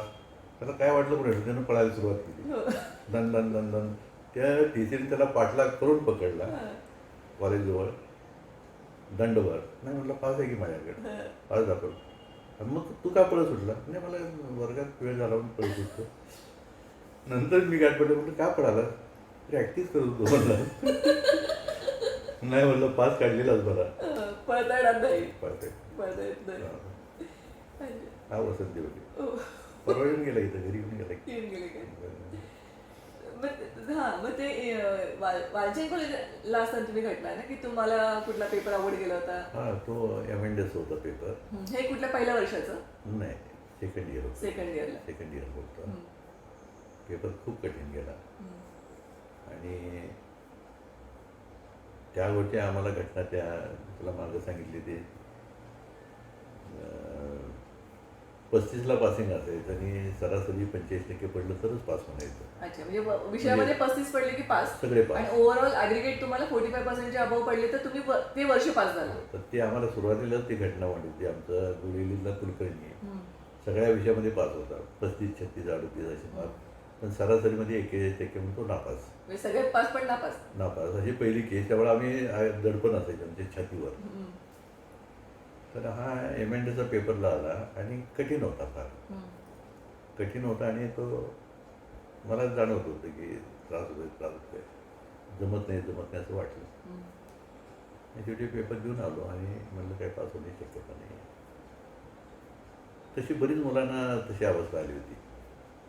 ओव्हरऑल सगळ्या वर्गामध्ये मुलांना पेपर अवघड गेला होता. तर तिथे बर्गे म्हणून हे होते प्राध्यापक. ते ह्याने काढला तो निराळ पेपर, म्हणजे डोईफोडे म्हणजे निराळ पेपर आहे. पण हा कठीण आलेला पेपर हा. तर बर्गे सर म्हणून होते, त्यांच्याकडे आम्ही गेलो. सगळे हॉस्टेलचे विद्यार्थ्यांनी सरांना सांगितलं की सर भयंकर पेपर अवघड होता आणि एकट्यालाच नाही, तर हे आम्ही आलो त्या सगळ्यांना.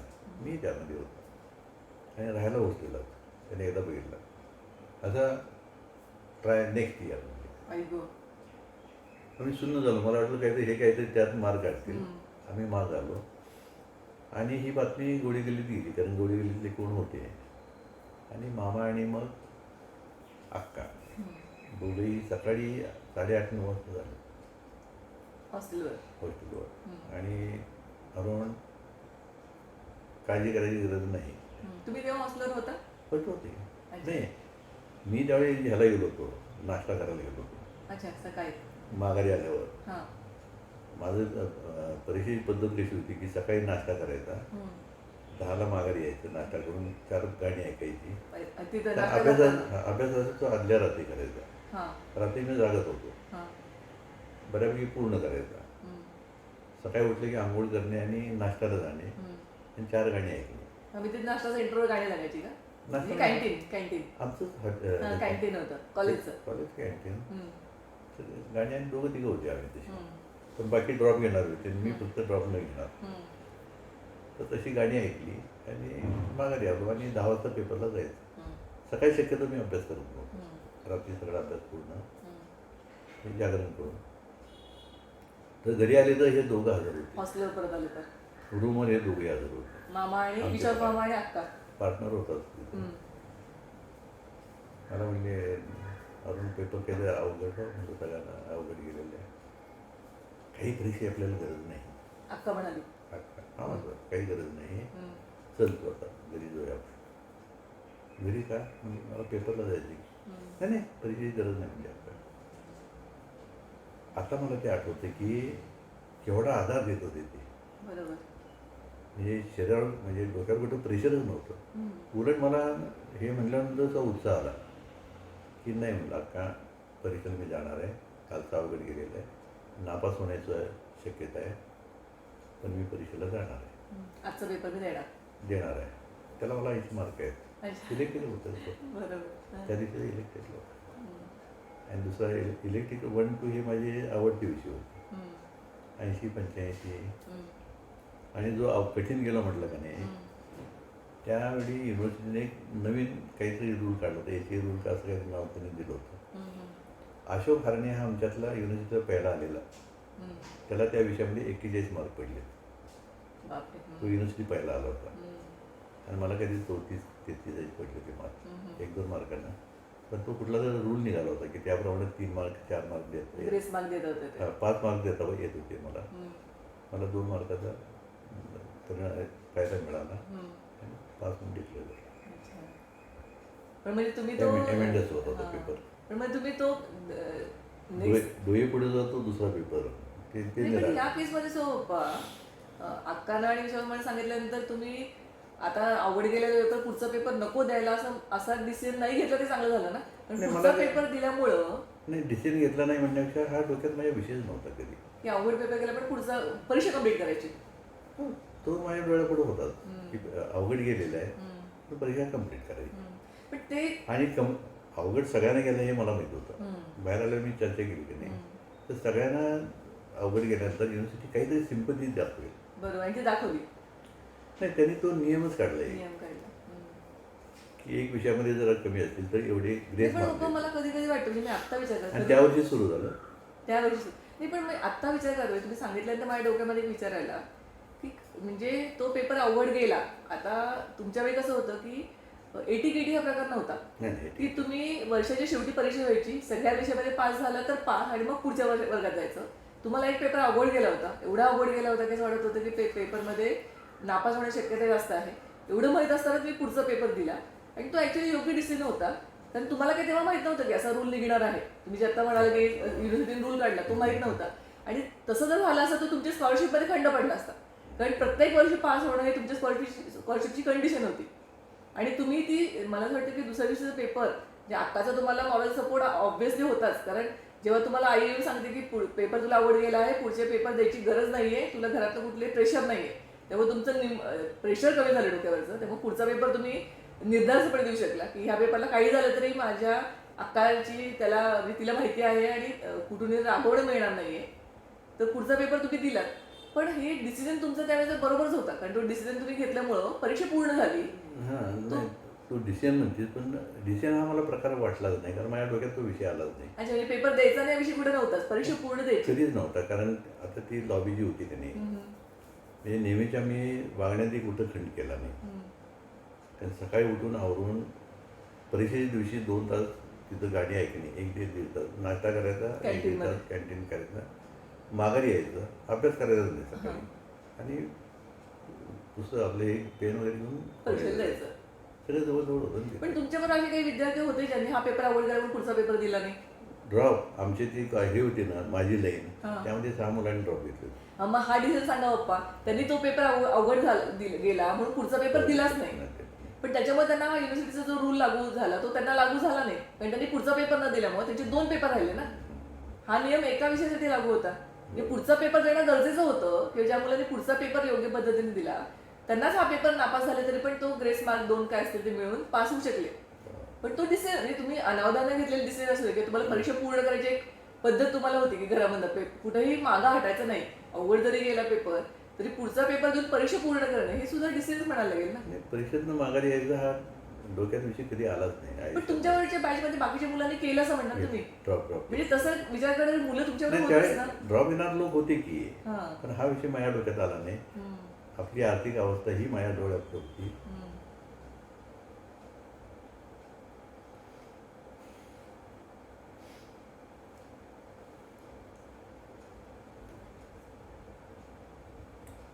नाही ते डोक्यात विषय नव्हता हे बरं आहे.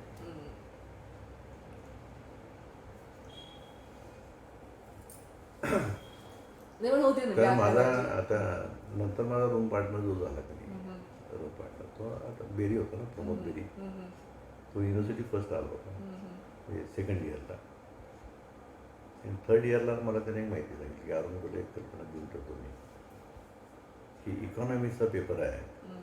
तो अजिबात बुडवू नकोस म्हणजे पिरियड बुडवू नको म्हटलं का त्याच्या वडिलांनी युनिव्हर्सिटी बांधली होती प्रमोद बेरीच्या. हम्म. कुठली शिवाजी युनिव्हर्सिटी कोल्हापूरची. त्याच्या वडिलांनी बांधली होती ना. हां. आई फर्स्ट आलेला आहे सिव्हिल आणि नंतर तो हेच होता आर्किटेक्ट वगैरे असं हम्म. प्रमोद बेरी. तर चुकू नको तुला मी माहिती सांगतो हम्म. मला आतली माहिती कळत असते. हम्म. तर आपला जो इकॉनॉमिक्सचा पेपर आहे हम्म. तो आपल्याला जे शिकवतात हम्म. तेच पेपर सेट करणार आहे.